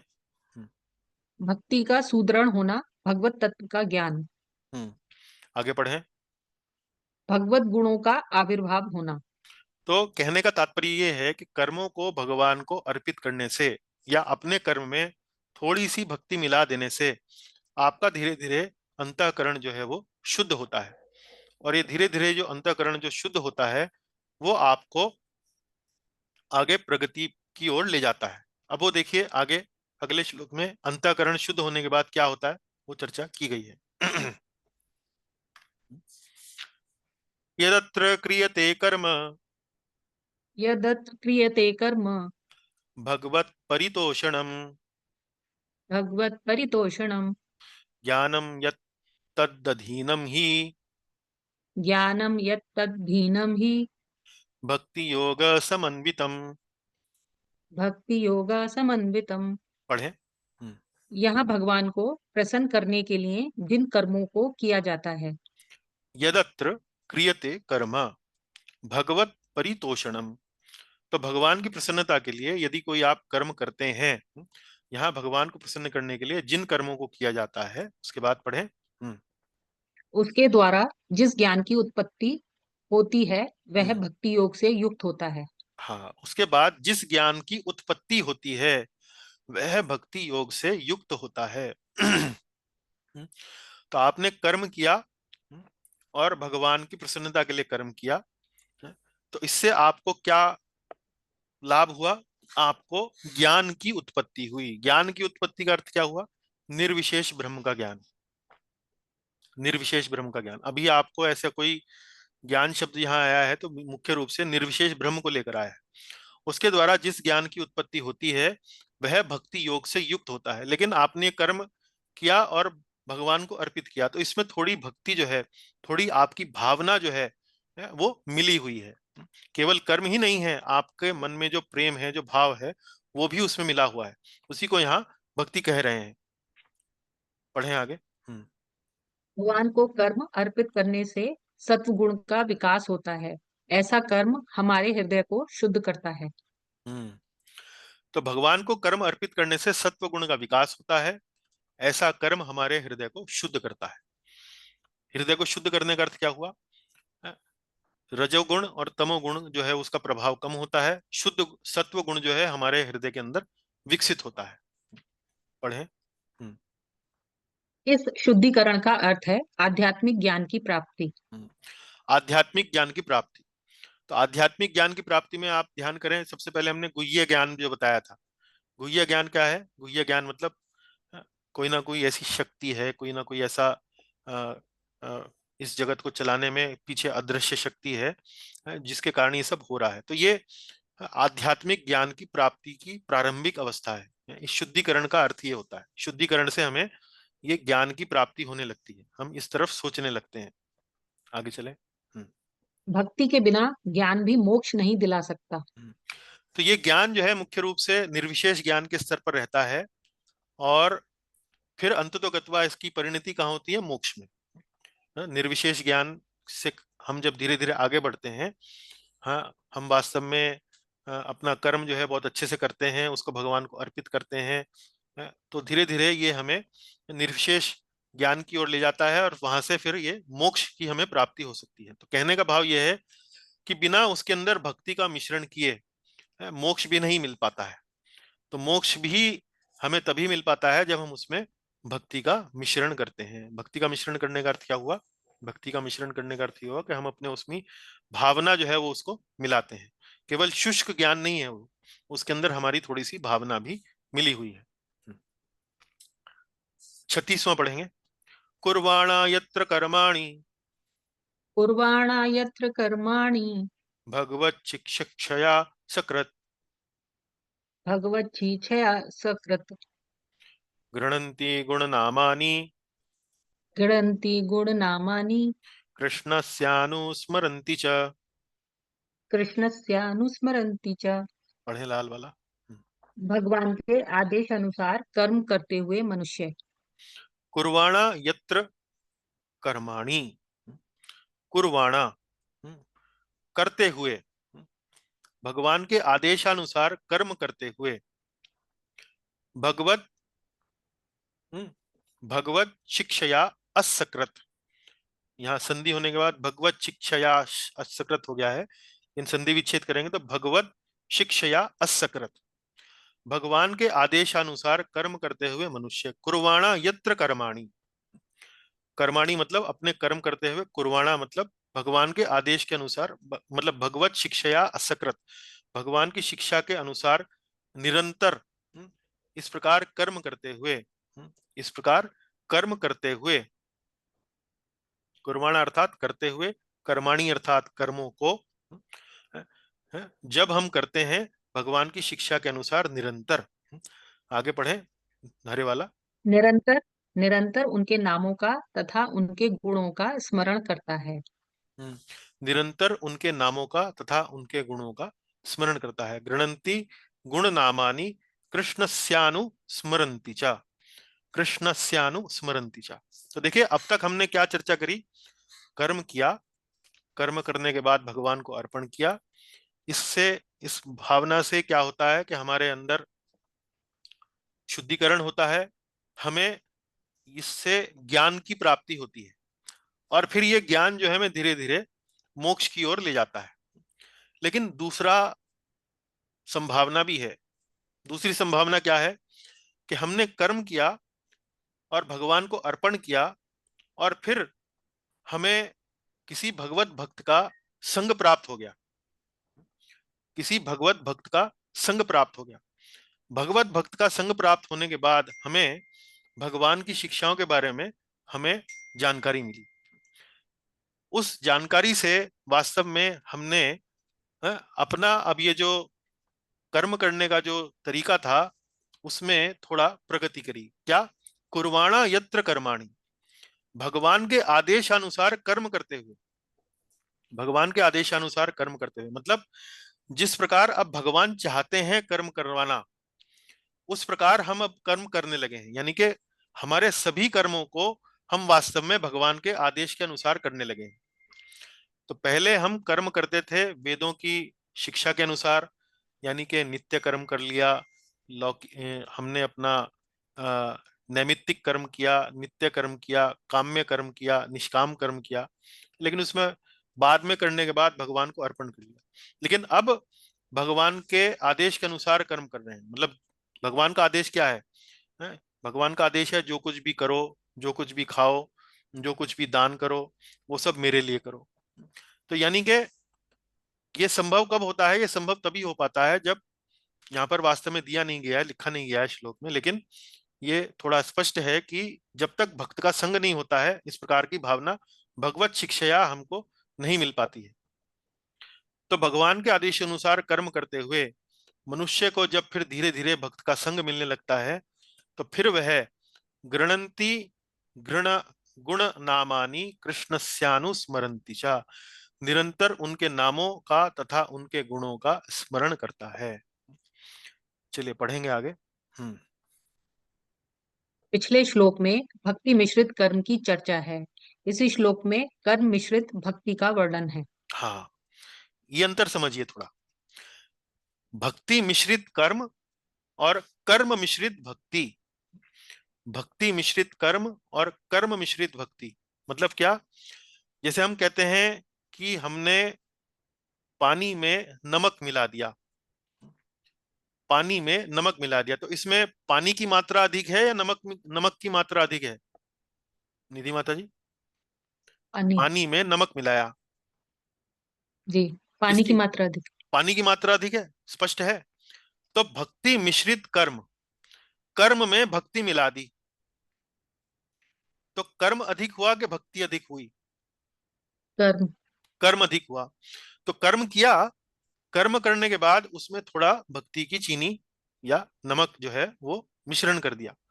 तो पिछला श्लोक जो था, अभी जो पिछले श्लोकों में जो हम चर्चा कर रहे हैं, जिसमें नारद मुनि व्यास देव जी को कह रहे हैं कि कर्म करने के बाद वो भगवान को कर्म को अर्पित कर दे, तो उससे उसमें शुद्धिकरण होता है, सत्वगुण बढ़ता है, उससे उसे ज्ञान की प्राप्ति होती है।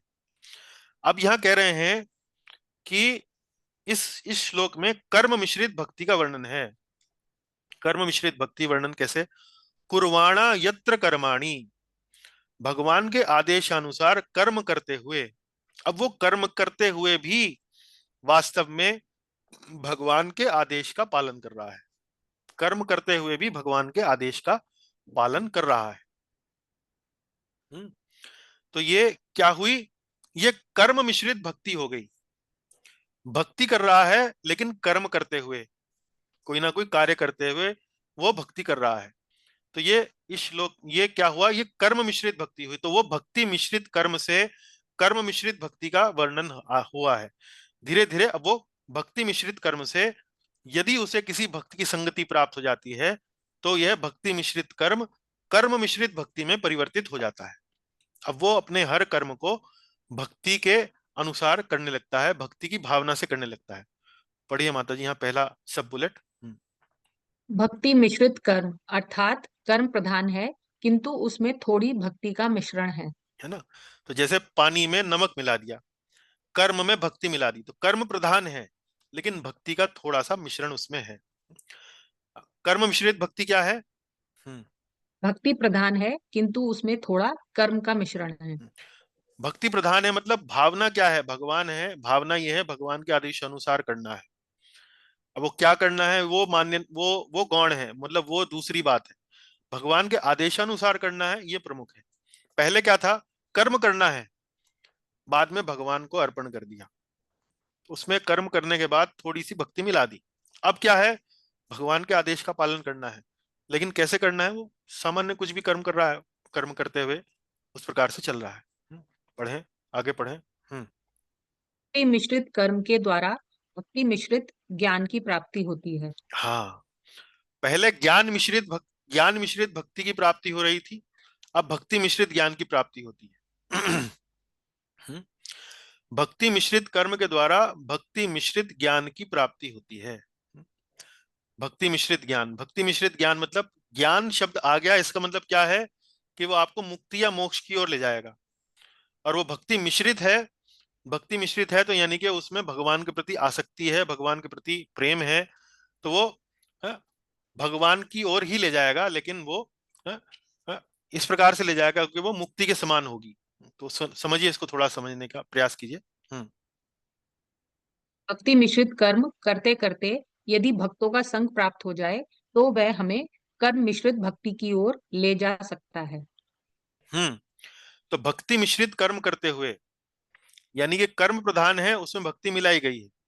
यदि भक्तों का संग प्राप्त हो जाए तो वो भगवान की शिक्षा को मानने लगता है, भगवान की शिक्षा की ओर चलने लगता है, तो वह हमें कर्म मिश्रित भक्ति की ओर ले जा सकता है। तो हमें भक्ति की ओर ले जाता है जिसमें हमारे कर्म जो है वो थोड़े मिले हुए हैं। तो उससे होता क्या है? भक्तों के संग में ही साधक भगवत श्रवण कीर्तन करना आरंभ करता है। तो भक्ति मिश्रित कर्म मिश्रित भक्ति, कर्म मिश्रित भक्ति मतलब अब वो भक्ति कर रहा है, भक्ति करते करते उसी के अनुसार वो अपने कर्म कर रहा है। आगे पढ़े। भक्तों के संग में साधक भगवत शिक्षा के संपर्क में आता है। भगवत शिक्षा के संपर्क में आता है। भगवत शिक्षा किस प्रकार की? देखिए, गीता के 9वें अध्याय के 27वें श्लोक में क्या कहा है, पढ़े माता जी। तुम जो करते हो, जो भोजन करते हो, जो होम करते हो तथा जो दान करते हो, वह सब कुछ मुझे अर्पित कर दो। वह सब कुछ मुझे अर्पित कर दो। यद करोषि यद अश्नासी यद जुहोसी ददासी यद तपस्यसि कौन्तेय तत्कुरुष मद अर्पणम। तो श्लोक ध्यान है आपको, 9वें का 27। यद करोषि यद अश्नासी यद जुहोसी ददासी यद तपस्यसि कौन्तेय यद कुरुष तत्कुरुष मद अर्पणम। जो कुछ करते हो, जो भोजन करते हो, जो होम करते हो, जो दान करते हो, वह सब कुछ मुझे अर्पित कर दो। तो पहले कर्म योग मैंने आपको क्या बताया? पहले कर्म योग में कुछ विशिष्ट कर्म ही जो हैं वो किए जाते हैं, जैसे नित्य कर्म, नैमित्तिक कर्म, उसके बाद काम्य कर्म, निष्काम कर्म, और उनको करने के बाद वो भगवान को अर्पित करो। तो क्या हो गया? अब वो कर्म योग हो गया। वो क्या हो गया? भक्ति मिश्रित कर्म हो गया। कर्म में आपने भक्ति का मिश्रण कर दिया। अब आप क्या कर रहे हैं? अब आपको अब ये कार्य करते करते आपको एक दिन भक्तों का संग प्राप्त हो गया। अब यही आप जो है वो भक्ति का मिश्रण करने की बजाय अब आप भक्ति करने लगे भगवान की शिक्षाओं के अनुसार। और है, तो धीरे धीरे अब आपका जो स्तर जो है वो ऊंचा हो गया है। उसमें भक्ति का जो जो घटक था वो बढ़ गया है, वो प्रमुख हो गया है, और कर्म जो है वो पीछे चला गया है। हम्म पढ़े। कर्मयोगी केवल वैदिक कर्मों, नित्य, नैमित्तिक, काम्य, निष्काम को ही अर्पित करता है। हम्म हम्म भक्ति योग में वैदिक तथा लौकिक कर्म सब कुछ पूर्णतः भगवान को अर्पित किया जाता है। तो वैदिक कर्म तो करने ही भगवान की प्रसन्नता के लिए हैं, भगवान की तुष्टि के लिए हैं। लौकिक कर्म जो कुछ भी करते हो, जो कुछ भी भोजन करते हो, होम करते हो, दान करते हो, सब कुछ मुझे अर्पित कर दो। तो भगवत गीता की भी यही शिक्षा है, श्रीमद् भागवत की भी यही शिक्षा है। लेकिन जो ये कर्मयोग इत्यादि के जो ग्रंथ इत्यादि हैं उनमें ये शिक्षा नहीं होती। उसमें मुख्य रूप से शिक्षा क्या रहती है कि आप नित्य कर्म करें, नैमित्तिक कर्म करें, काम्य कर्म करें, निष्काम कर्म करें, और उसके बाद उन्हें भगवान को अर्पण कर दें। जी आगे चलें। कर्म कर्म मिश्रित भक्ति से ज्ञान मिश्रित भक्ति की प्राप्ति होती है। हाँ, कर्म मिश्रित भक्ति से ज्ञान मिश्रित भक्ति की प्राप्ति होती है। तो भक्ति तो मिलती है लेकिन उसमें ज्ञान का मिश्रण रहता है। तो ज्ञान का चूंकि मिश्रण होगा तो ज्ञान जो है वो मुक्ति प्रदान करेगा, और भक्ति जो है वो भगवान के प्रति रति प्रदान करेगी। उससे क्या होगा? आगे पढ़ें। साधक भगवान के प्रति रति प्राप्त करता है, साथ साथ मुक्ति भी। इसे शांत भक्ति कहा जाता है। इसे शांत भक्ति कहा जाता है। शांत भक्ति, जैसे मुक्ति के अंदर कोई गतिविधि नहीं होती, कोई कार्यकलाप नहीं करना पड़ता है, केवल शांति से आनंद की अनुभूति करता है वो व्यक्ति। तो इसे भी उसी प्रकार की इसकी भावना रहती है, शांत भक्ति। शांत भक्ति में क्या होता है कि भगवान के धाम तो पहुंच जाता है लेकिन भगवान की किसी निजी सेवा में वो भाग नहीं ले पाता है। शांत भक्ति में साधक निजी सेवा के प्रति आकर्षित नहीं होता। ऐसे भक्त को आत्माराम भी कहा जाता है।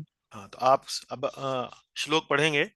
आत्मरामश्चा मुनियो आत्मरामश्चा मुनियो निर्ग्रंथा अप्युक्रमे कुर्वन्ति है तो किम भक्तिम इत्थम भूता गुणो हरि, इत्थम भूता गुणो हरि। तो ऐसा जो भक्त है वो शांत भक्त होता है। वो निजी सेवा में नहीं संलग्न होता है, भगवान के धाम रहता है, भगवान से रति रहती है, उसी का ही वो आनंद लेता है। ऐसे भक्त को आत्माराम भी कहता है। आत्माराम मतलब अपने में ही राम, अपने में ही एक प्रकार से आनंद लेने वाला, अपने भीतर ही आनंद लेने वाला। तो ये है आपकी चर्चा किस बात की, कैसे हम भक्ति मिश्रित कर्म से प्रगति होती है कर्म मिश्रित भक्ति की ओर।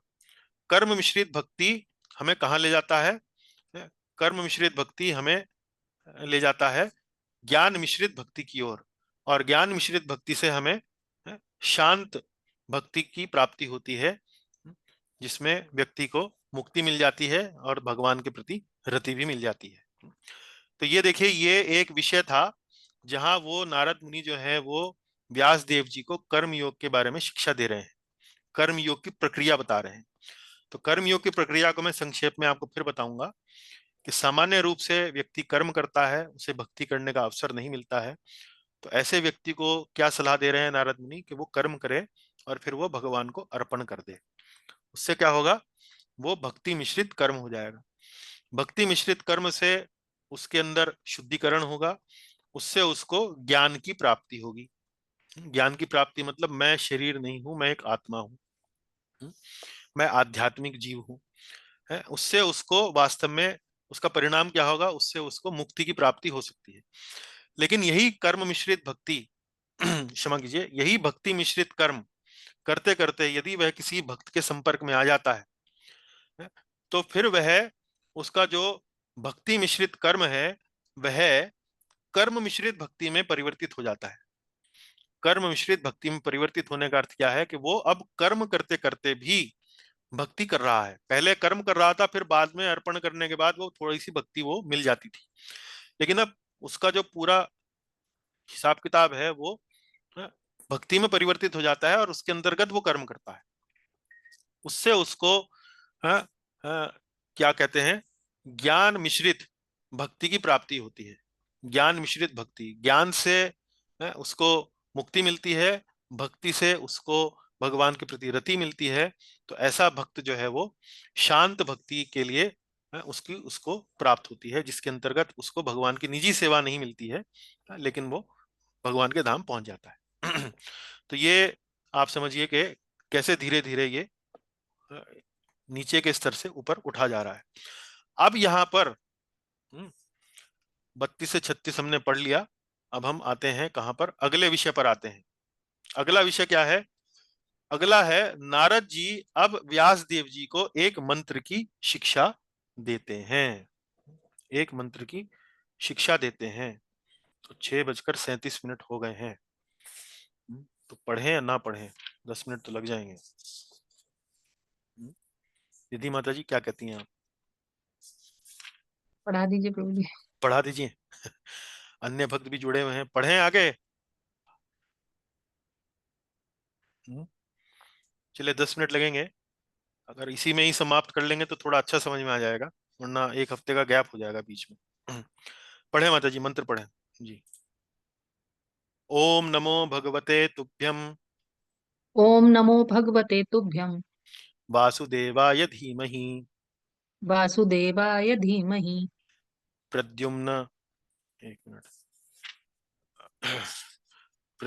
प्रद्युम्न अनिरुद्धाय प्रद्युम्नाय निरुद्धाय प्रद्युम्नाय अनिरुद्धाय प्रद्युम्नाय निरुद्धाय संकर्षणाय नमः नमः संकर्षणाय च नमः संकर्षणाय च। नमः संकर्षणाय च।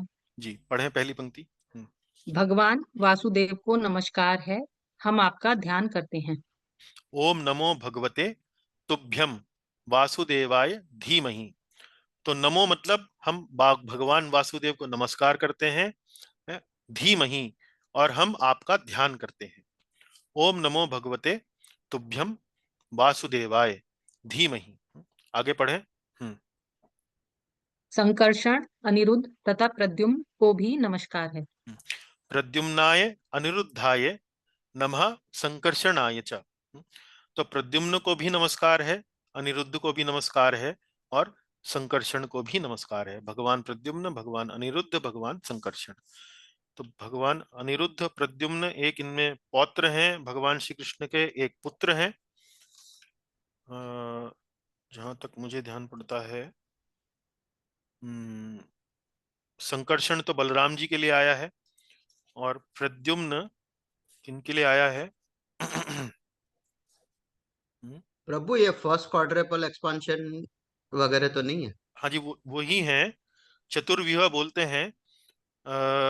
और इसमें अनिरुद्ध जो है उनके पौत्र हैं भगवान के, और हाँ, प्रद्युम्न जो है वो उनके पुत्र हैं, यस। है ना।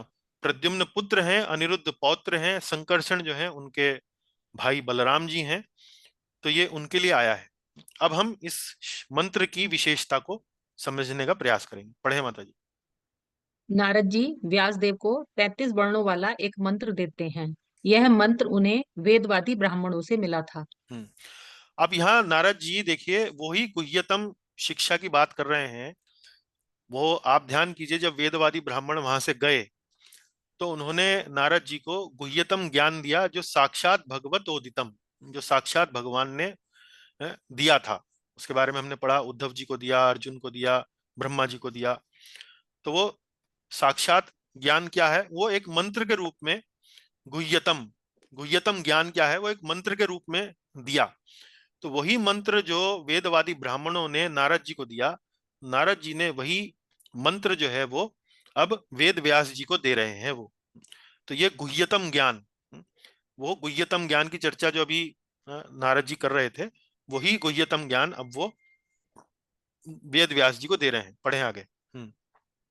यह मंत्र ज्ञान के गुह्यतम अंश को दर्शाता है, जिसकी इच्छा शौनक जी ने अपने मूल प्रश्न भागवत 1.1.8 में की थी। तो अब आप ध्यान कीजिए, अब ये ज्ञान की, ये जो मंत्र की जो चर्चा हो रही है, ये चर्चा वास्तव में कहाँ से आ रही है? इसका मूल कहाँ है? इसका मूल वो प्रश्न है जो आरंभ में, पहले ही अध्याय के आरंभ में 8वें श्लोक में शौनक आदि ऋषि, नैमिषारण्य के जो ऋषिगण हैं, वो पूछते हैं सूत गोस्वामी से। क्या पूछते हैं? ये पढ़े माता जी। जिस शिष्य का अपने गुरुओं के प्रति स्नेह होता है, गुरु ऐसे शिष्य को गुह्य ज्ञान देता है। गुरु ऐसे शिष्य को गुह्य ज्ञान देता है। और ये ज्ञान किस किस तरीके से आता है, किस तरह से इसकी पैकेजिंग होके आती है? ये पैकेजिंग होकर आती है मंत्र के रूप में। ये मंत्र मैं तुमको दे रहा हूं। तो मंत्र जो है वो जल्दी से बताए नहीं जाते हैं, इनको कॉन्फिडेंशियल रखा जाता है, क्योंकि कॉन्फिडेंशियल अगर उसको ना रखा जाए तो मंत्र की शक्ति, मंत्र का प्रभाव जो है वो चला जाता है। अब यही मंत्र जो था वो उन ऋषियों ने, उन वेदवादी ब्राह्मणों ने नारद जी को दिया। अब वो नारद जी जो है वो वेद व्यास जी को वो गुह्य मंत्र दे रहे हैं। आगे पढ़ें। यहाँ भगवान के 4 विस्तारों चतुर्व्यूह का उल्लेख है: वासुदेव, संकर्षण, प्रद्युम्न तथा अनिरुद्ध। तो ये मंत्र में ये जो अब गुह्य ज्ञान, जो गुह्यतम ज्ञान जो अब ये दिया जा रहा है, वो एक मंत्र के रूप में दिया जा रहा है। और ये मंत्र क्या है? ये मंत्र वास्तव में, इसमें 4 नाम है: वासुदेव, संकर्षण, प्रद्युम्न और अनिरुद्ध। उन्हीं को ही प्रणाम किया जा रहा है, उन्हीं का ही ध्यान करने की कामना, इच्छा जो है व्यक्त की जा रही है। पढ़ें। यह मंत्र नारद जी को पंचरात्र विधि के वक्ता होने को भी दर्शाता है। हाँ, अब इस मंत्र से हमें क्या बात पता लगती है? ये बात श्लोक में वास्तव में कहीं लिखी नहीं गई है, ये हमें वास्तव में आचार्यों की टीका से ही समझ में आ सकती है। तो ये मंत्र जो है इस बात का सूचक है कि नारद जी जो है वो पंचरात्र विधि के एक वक्ता हैं, पंचरात्र विधि के रचयिता हैं, पंचरात्र विधि को देने वाले हैं। अब ये पंचरात्र विधि क्या है? कैसे पता लगता है कि ये मंत्र जो है वो पंचरात्र विधि को दर्शाता है? कैसे पता लगता है? पढ़ें। इस विधि में चतुर्व्यूह का विशेष वर्णन दिया है। तो ये जो पंचरात्र विधि है, वास्तव में पंचरात्र विधि क्या है? ये पूजा की विधि है जिसमें भगवान के विग्रहों की पूजा की जाती है। उस विधि का वर्णन कहाँ लिखा गया है? उस विधि का वर्णन पंचरात्र में दिया गया है। और वो किसने दिया है? वो नारद जी ने दिया है। और उसमें जो पूजा का जो विधि विधान है, उनमें इन चतुर्व्यूहों का विशेष रूप से वर्णन दिया गया है। जब आप उस पूजा पूजा विधि को जब आप पढ़ते हैं, उसकी जब जानकारी करते हैं, उसकी गहराई में उतरते हैं, तो उनमें ये जो चार जो चतुर्व्यूह का जो उल्लेख है, जो चार पर्सनैलिटीज जो बताई गई हैं, वासुदेव, संकर्षण, प्रद्युम्न, अनिरुद्ध, इनका विस्तार से उसके अंदर वर्णन दिया गया है। तो इस मंत्र से हमें पता लगता है कि ये वास्तव में पंचरात्र विधि की ओर उल्लेख कर रहा है। जी पढ़ें। पंचरात्र में भगवान तथा चतुर्व्यूहों की पूजा विधि के बारे में विस्तृत वर्णन दिया गया है। विस्तृत वर्णन दिया गया है, इलैबोरेट, विस्तार से। अब चलते हैं आगे। अब ये अंतिम श्लोक रहेगा आज की कक्षा का। इति मूर्त्यभिधानेन इति मूर्त्यभिधानेन मंत्रमूर्तिम मूर्तिकम मंत्रमूर्तिम् अमूर्तिकम् यजते यज्ञपुरुषम यज्यते यज्ञपुरुषं स सम्यक् दर्शनः पुमान्। सा सम्यक् दर्शनः पुमान्। पढ़ें लाल वाला। इस प्रकार जो पुरुष चतुर्व्यूही रूपी भगवान मूर्तियों के नाम द्वारा इति मूर्त्य अभिधानेन, इस प्रकार जो पुरुष चतुर्व्यूह रूपी भगवान मूर्तियों के नाम द्वारा, मूर्त्य अभिधानेन, मूर्ति रूप, अभिधानेन, अभिधानेन मतलब भगवान मूर्तियों के नाम के द्वारा, अभिधानेन मतलब उन शब्दों के द्वारा, उन ध्वनियों के द्वारा जो मूर्तियों को इंगित करती हैं, जो मूर्तियों को रिप्रेजेंट करती हैं। इस प्रकार इति मूर्त्य अभिधानेन, भगवान मूर्तियों के नाम द्वारा, चतुर्व्यूही रूपी, चतुर्व्यूही रूपी मतलब जो इस मंत्र में जो चतुर्व्यूहों की जो वर्णन किया गया है, उनके नाम के द्वारा। पढ़ें। प्राकृत मूर्ति रहित अप्राकृत मंत्र मूर्ति। मंत्रम, मंत्रम मूर्ति, मंत्रम मूर्तिम अमूर्तिकम, मंत्रम मूर्तिम अमूर्तिकम। तो मंत्रम मूर्तिम मूर्तिकम का अर्थ क्या हुआ कि यहाँ पर जो मंत्र है वही वास्तव में भगवान की मूर्ति का स्वरूप है। जैसे हम पढ़ते हैं ना, भगवान का नाम और भगवान से अलग नहीं है, भगवान का नाम भगवान से अलग नहीं है। तो मंत्रम मूर्तिम, मंत्रम मूर्तिम, मंत्रम मूर्तिम का अर्थ क्या हुआ कि जो मंत्र है यही वास्तव में भगवान की मूर्ति का स्वरूप है। और उसके बाद अगला शब्द क्या है, अमूर्तिकम, अमूर्तिकम। तो अमूर्तिकम अर्थात इसका क्या हुआ, अमूर्ति का मतलब जो भगवान की जो वास्तव में जो मूर्ति होती है वो वास्तव में अमूर्ति है। अमूर्ति मतलब वो प्राकृत वस्तुओं की बनी हुई नहीं है। प्राकृत वस्तु मतलब मटेरियल नहीं है। तो हम जैसे जानते हैं ना कि भगवान के जो विग्रह होते हैं वास्तव में बने तो भौतिक वस्तुओं से होते हैं, कोई पत्थर से बना होता है, कोई लकड़ी से बना होता है, कोई पेंट से बना होता है, इस प्रकार बना होता है। लेकिन वास्तव में भगवान की जो मूर्ति है वो भगवान से अलग होती है, भगवान से अभिन्न होती है, भगवान से अलग नहीं होती है। तो मंत्र मूर्तिम यानी कि जो मंत्र है, भगवान के जो नाम दिए गए हैं चतुर्व्यूह रूपी, यही वास्तव में भगवान की मूर्ति है। लेकिन जो भगवान की जो वास्तव में जो मूर्ति है उसका कोई भौतिक रूप नहीं है, वो भी आध्यात्मिक है। अब आगे पढ़ें। भगवान यज्ञ पुरुष का पूजन करता है। यजते यज्ञ पुरुषम, इस प्रकार जो पुरुष चतुर्व्यूही भगवान भगवान मूर्तियों के नाम द्वारा, अभिधानेन, धानेन मतलब तृतीय विभक्ति, भगवान मूर्तियों के नाम के द्वारा, दिव्य ध्वनियों के द्वारा, जो दिव्य ध्वनियां कैसी हैं, ये वास्तव में मंत्र जो है ये भगवान की मूर्ति ही है, ये भगवान की मूर्ति से अलग नहीं है, और उन नामों के द्वारा जो भगवान यज्ञ पुरुष का पूजन करता है। यज्ञ पुरुष अर्थात यहाँ यज्ञ को विष्णु भी कह सकते हैं आप, यज्ञ पुरुष भी कह सकते हैं। यज्ञ पुरुष मतलब जो पूजा स्वीकार करते हैं, जिन जो जो पूजनीय हैं, जिनकी पूजा की जानी चाहिए, भगवान यज्ञ पुरुष का पूजन करता है। आगे उसी का ज्ञान पूर्ण एवं यथार्थ है। उसी का ज्ञान पूर्ण एवं यथार्थ है। तो कुल मिलाकर इतना सब ये जो वैदिक साहित्य है उसका अंततोगत्वा सार क्या है? उसका अंततोगत्वा सार ये है कि जो भगवान के नाम का कीर्तन करता है, भगवान के नाम के कीर्तन द्वारा भगवान की पूजा आराधना करता है, उसका ज्ञान पूर्ण एवं यथार्थ है, उसका ज्ञान पूर्ण है। उसका ज्ञान पूर्ण है। तो वेद व्यास जी क्या कर रहे थे? वेद व्यास जी ऐसा साहित्य लिख रहे थे जो भगवान के गुणगान से रहित था। उसमें ऐसा प्राय मतलब उसमें बड़ा भाग जो था वो ऐसा था जो भगवान के गुणगान से रहित था। तो इस कारण से कहा जा सकता है कि भगवान के ज्ञान से पूर्ण नहीं थे वो, उसी का ज्ञान पूर्ण एवं यथार्थ है। यानी कि वेद व्यास जी के साहित्य में कमी थी, क्योंकि उन्होंने ऐसे वस्तुओं का, ऐसी बातों का वर्णन वहां किया जिसमें भगवान के वर्णन से वो रहित था। इसलिए वो यहाँ पर ये सब बता रहे हैं। इति मूर्त्या अभिधानेना, इस प्रकार जो पुरुष भगवान की मूर्तियों के नाम के द्वारा चतुर्व्यूह रूपी वासुदेव, संकर्षण, प्रद्युम्न और अनिरुद्ध भगवान मूर्तियों के नाम के द्वारा मंत्र मूर्ति, उन्हीं को मंत्र मूर्ति, उन्हीं को मूर्ति मानते हुए भगवान की पूजन करता है, भगवान का पूजा करता है, उसी का ज्ञान पूर्ण एवं यथार्थ है।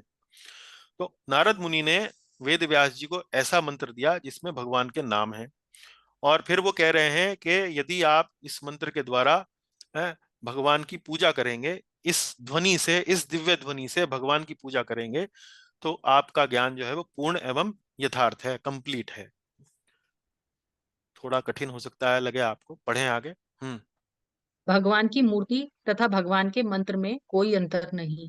हम्म मंत्र मूर्ति मूर्तिम, मंत्र के रूप में मूर्ति, दिव्य उच्चारण का स्वरूप। मंत्र के रूप में मूर्ति, हम तो वास्तव में अपने पूजा घर में, मंदिर में भगवान के साक्षात विग्रह देखते हैं, तो वो भी भगवान का ही एक स्वरूप है। लेकिन मंत्र को भी हम भगवान की मूर्ति ही मानते हैं, भगवान में और भगवान के नाम में कोई अंतर नहीं मानते, इसीलिए को यहाँ पर मंत्र मूर्तिम कहा गया है। मंत्र ही भगवान की मूर्ति का स्वरूप है, यानी कि दिव्य ध्वनिया जो है वो भगवान का ही स्वरूप है, भगवान की ही एक मूर्ति है, आवाज के रूप में, ध्वनि के रूप में। मूर्तिकम, भगवान जिनका कोई भौतिक रूप नहीं। भगवान जिनका कोई भौतिक रूप नहीं है। तो हम भगवान के जो विग्रह हम मंदिर में देखते हैं वो भौतिक नहीं है, वो आध्यात्मिक है, इसीलिए उसको अमूर्तिकम कहा है। अमूर्तिकम का अर्थ हुआ जिनका कोई भौतिक रूप नहीं है। दूसरा अर्थ भी विश्वनाथ चक्रवर्ती ठाकुर ने दिया है, बड़ा रोचक अर्थ दिया है, पढ़े माता जी। अन्य अर्थ, वे भगवान जो मूर्ति के समान कठोर नहीं अपितु करुणामयी हैं। हाँ, तो शब्दकोश में मूर्ति शब्द के दो अर्थ दिए गए हैं। मूर्ति शब्द का एक अर्थ दिया गया स्वरूप, और मूर्ति शब्द का एक अर्थ दिया गया कठोर, क्योंकि मूर्ति जो है वो कठोर होती है, वो हिलती डुलती नहीं है, कठोर। तो अमूर्ति का मतलब वो कठोर नहीं है, ऐसे भगवान जो कठोर नहीं है, जो करुणा से युक्त हैं। तो ये विश्वनाथ चक्रवर्ती ठाकुर एक दूसरा अर्थ, रोचक अर्थ देते हैं, यज्ञ पुरुषम। यज्ञ पुरुषम, भगवान जो पूज्य हैं। भगवान जो पूज्य हैं, तो उसी को यज्ञ पुरुषम कहा। यजते, यजते अर्थात पूजा करना, उनकी आराधना करना। किसकी आराधना करना? यज्ञ पुरुष की, है वही जो पूजनीय है, वही जो पूजा के योग्य है, उसकी आराधना करना। सम्यक दर्शन, जो भगवान की पूजा करता है उसका ज्ञान पूर्ण है। हाँ, आगे पढ़े। दर्शन अर्थात वह शास्त्र जैसे पंचरात्र जो दर्शन कराए।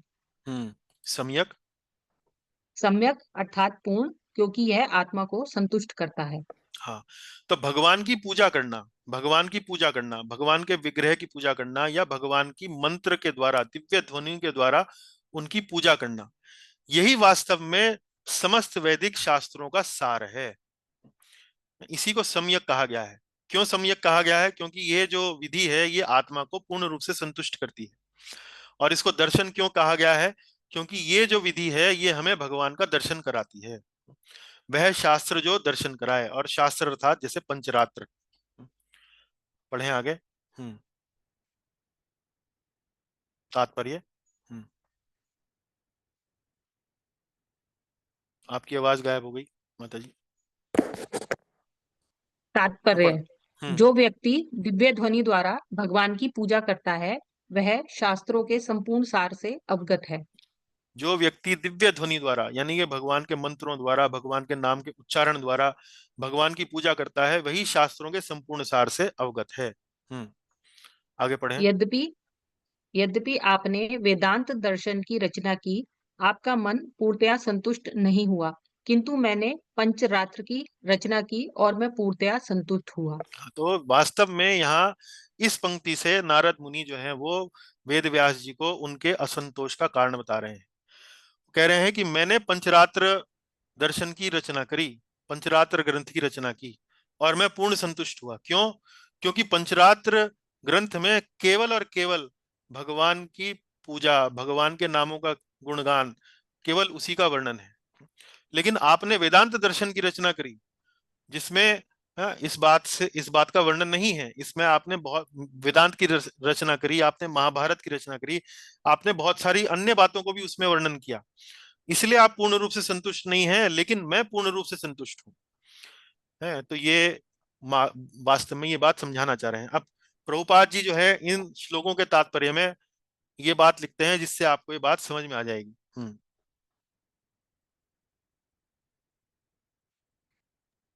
पढ़े माता जी। हमारी वर्तमान इंद्रियां भौतिक तत्वों की बनी हैं, अतएव वे भगवान विष्णु के दिव्य रूप की ठीक से अनुभूति नहीं कर पाती। अतः उनकी पूजा कीर्तन की दिव्य विधि के माध्यम से ध्वनि में की जाती है। तो यही मूल रूप से समझाने का प्रयास किया गया है इन दोनों श्लोकों के माध्यम से कि हम भगवान की पूजा अर्चना वास्तव में भगवान के नाम कीर्तन द्वारा यदि करेंगे तो हम वास्तव में हमारा ज्ञान संपूर्ण है, हमारा वेदों का अध्ययन संपूर्ण है, हम वास्तव में वेदों के सार को समझ गए हैं। यही वास्तव में वेद हमें इतनी सब शिक्षा देने के माध्यम से हमें वास्तव में इसी बात को समझाने की ओर लाना चाह रहे हैं।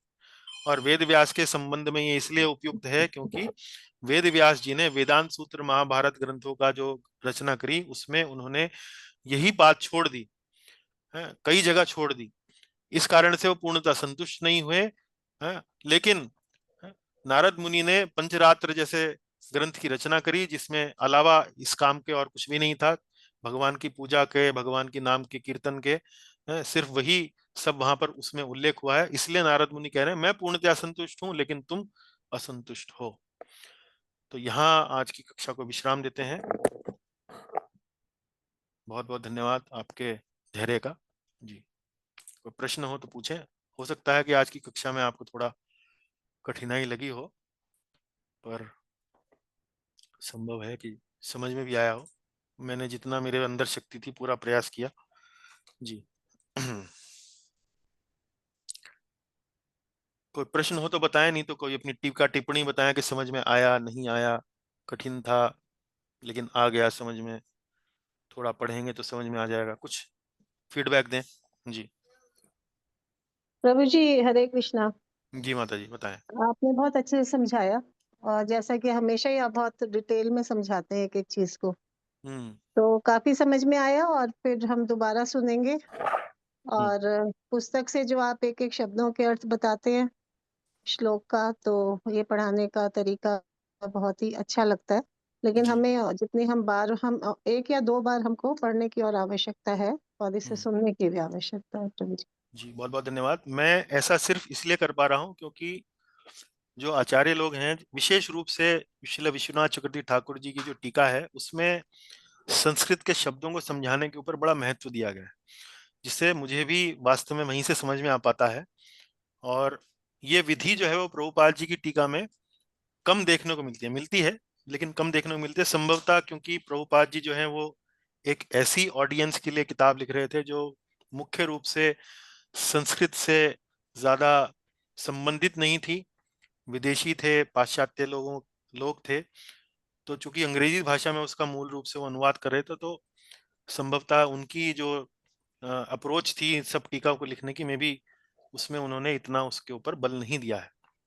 लेकिन दोनों ही विधियों को अगर आप मिलाकर समझने का प्रयास करें तो एक अच्छा समन्वय, एक अच्छा कॉम्बिनेशन बन जाता है जिसमें आप विस्तार से भी पढ़ सकते हैं, बारीकी से भी पढ़ सकते हैं, और श्रीधर स्वामी जी की टीका से भी बड़ा सहायता मिलती है। तो अनेक अनेक टीकाओं से पढ़कर एक अच्छा मिश्रण जो है वो तैयार हो जाता है।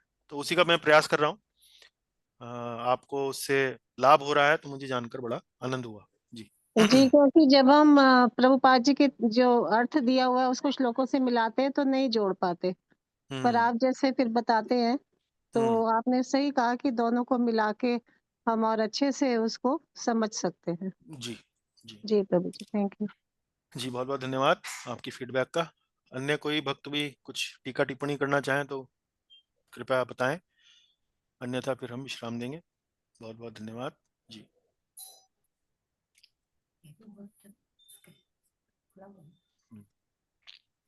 चलिए, लगता है और कोई कमेंट नहीं है, ना कोई प्रश्न है। प्रश्न यदि हो तो अगली कक्षा में पूछ सकते हैं। कक्षा को फिर यहीं विश्राम देते हैं। प्रभु जी, एक आपके प्रश्न पूछ लूं? हाँ, पूछिए। जैसे अष्ट सात्विक विकार होते हैं ना भाव भक्ति में, तो उनसे पता लगता है कि ये भक्त जो है भाव भक्ति में है। तो इसी प्रकार प्रेम भक्ति में जो भक्त होता है, वो उसके बाहरी लक्षण, बाहरी कोई लक्षण ऐसा होता है जो हम दोनों में डिफरेंशिएट कर पाए? समान है। अष्ट सात भाव भक्ति और प्रेम भक्ति में कोई अंतर नहीं है जी। भाव भक्ति आने के बाद प्रेम भक्ति आती ही आती है। उसकी तुलना यदि आप भक्ति रसामृत सिंधु पढ़ें तो वो एक ही प्रकार से की गई है। जैसे भाव भक्ति मतलब सूर्य की पहली किरण, प्रेम की पहली किरण। जी और जी। जैसे भाव भक्ति मतलब सूर्य जो है अभी क्षितिज पर आया ही आया है, उदय हुआ ही हुआ है। और प्रेम भक्ति का मतलब क्या है, अब दिन के 12 बज चुके हैं, सूर्य जो है वो ऊपर सिर पर आ गया है, मतलब संपूर्ण रूप से वो प्रकाश जो है वो आ गया है। तो इसका वर्णन यदि आपको पढ़ना है तो भक्ति रसामृत सिंधु में जो हमने कुछ छोटे मोटे प्रवचन दिए हैं उस पर आप गहराई से जाकर आप सुन सकती हैं। और उसमें प्रेम भक्ति और भाव भक्ति में बड़ा विस्तार से वर्णन बताया गया है। मूलतः कोई अंतर नहीं है, मूलतः कोई अंतर नहीं। अच्छा अच्छा, बहुत सुंदर उदाहरण है, मतलब उदाहरणों से याद रहता है थोड़ा। हाँ, वो उदाहरण रूप गोस्वामी जी ही दे रहे हैं, वो भी मेरा उदाहरण नहीं है, वो उन्होंने ही दिया है। जी जी जी जी। ठीक है प्रभु, हरे कृष्ण। जी, धन्यवाद जी। हरे कृष्णा प्रभु जी। हरे कृष्णा प्रभु जी, धन्यवाद जी। हरे कृष्णा प्रभु जी। हरे कृष्णा जी। चलिए, बहुत बहुत धन्यवाद। चलिए बंद करते हैं। हरे कृष्णा जी। हरे कृष्णा प्रभु जी, हरे धन्यवाद, कृष्णा, प्रणाम। हरे कृष्णा, हरे कृष्ण प्रभु जी, धन्यवाद हरे प्रणाम। कृष्णा, हरे कृष्णा प्रभु जी, दंडवत हरे प्रणाम। कृष्णा, हरे हरे कृष्णा, कृष्णा। हरे कृष्णा।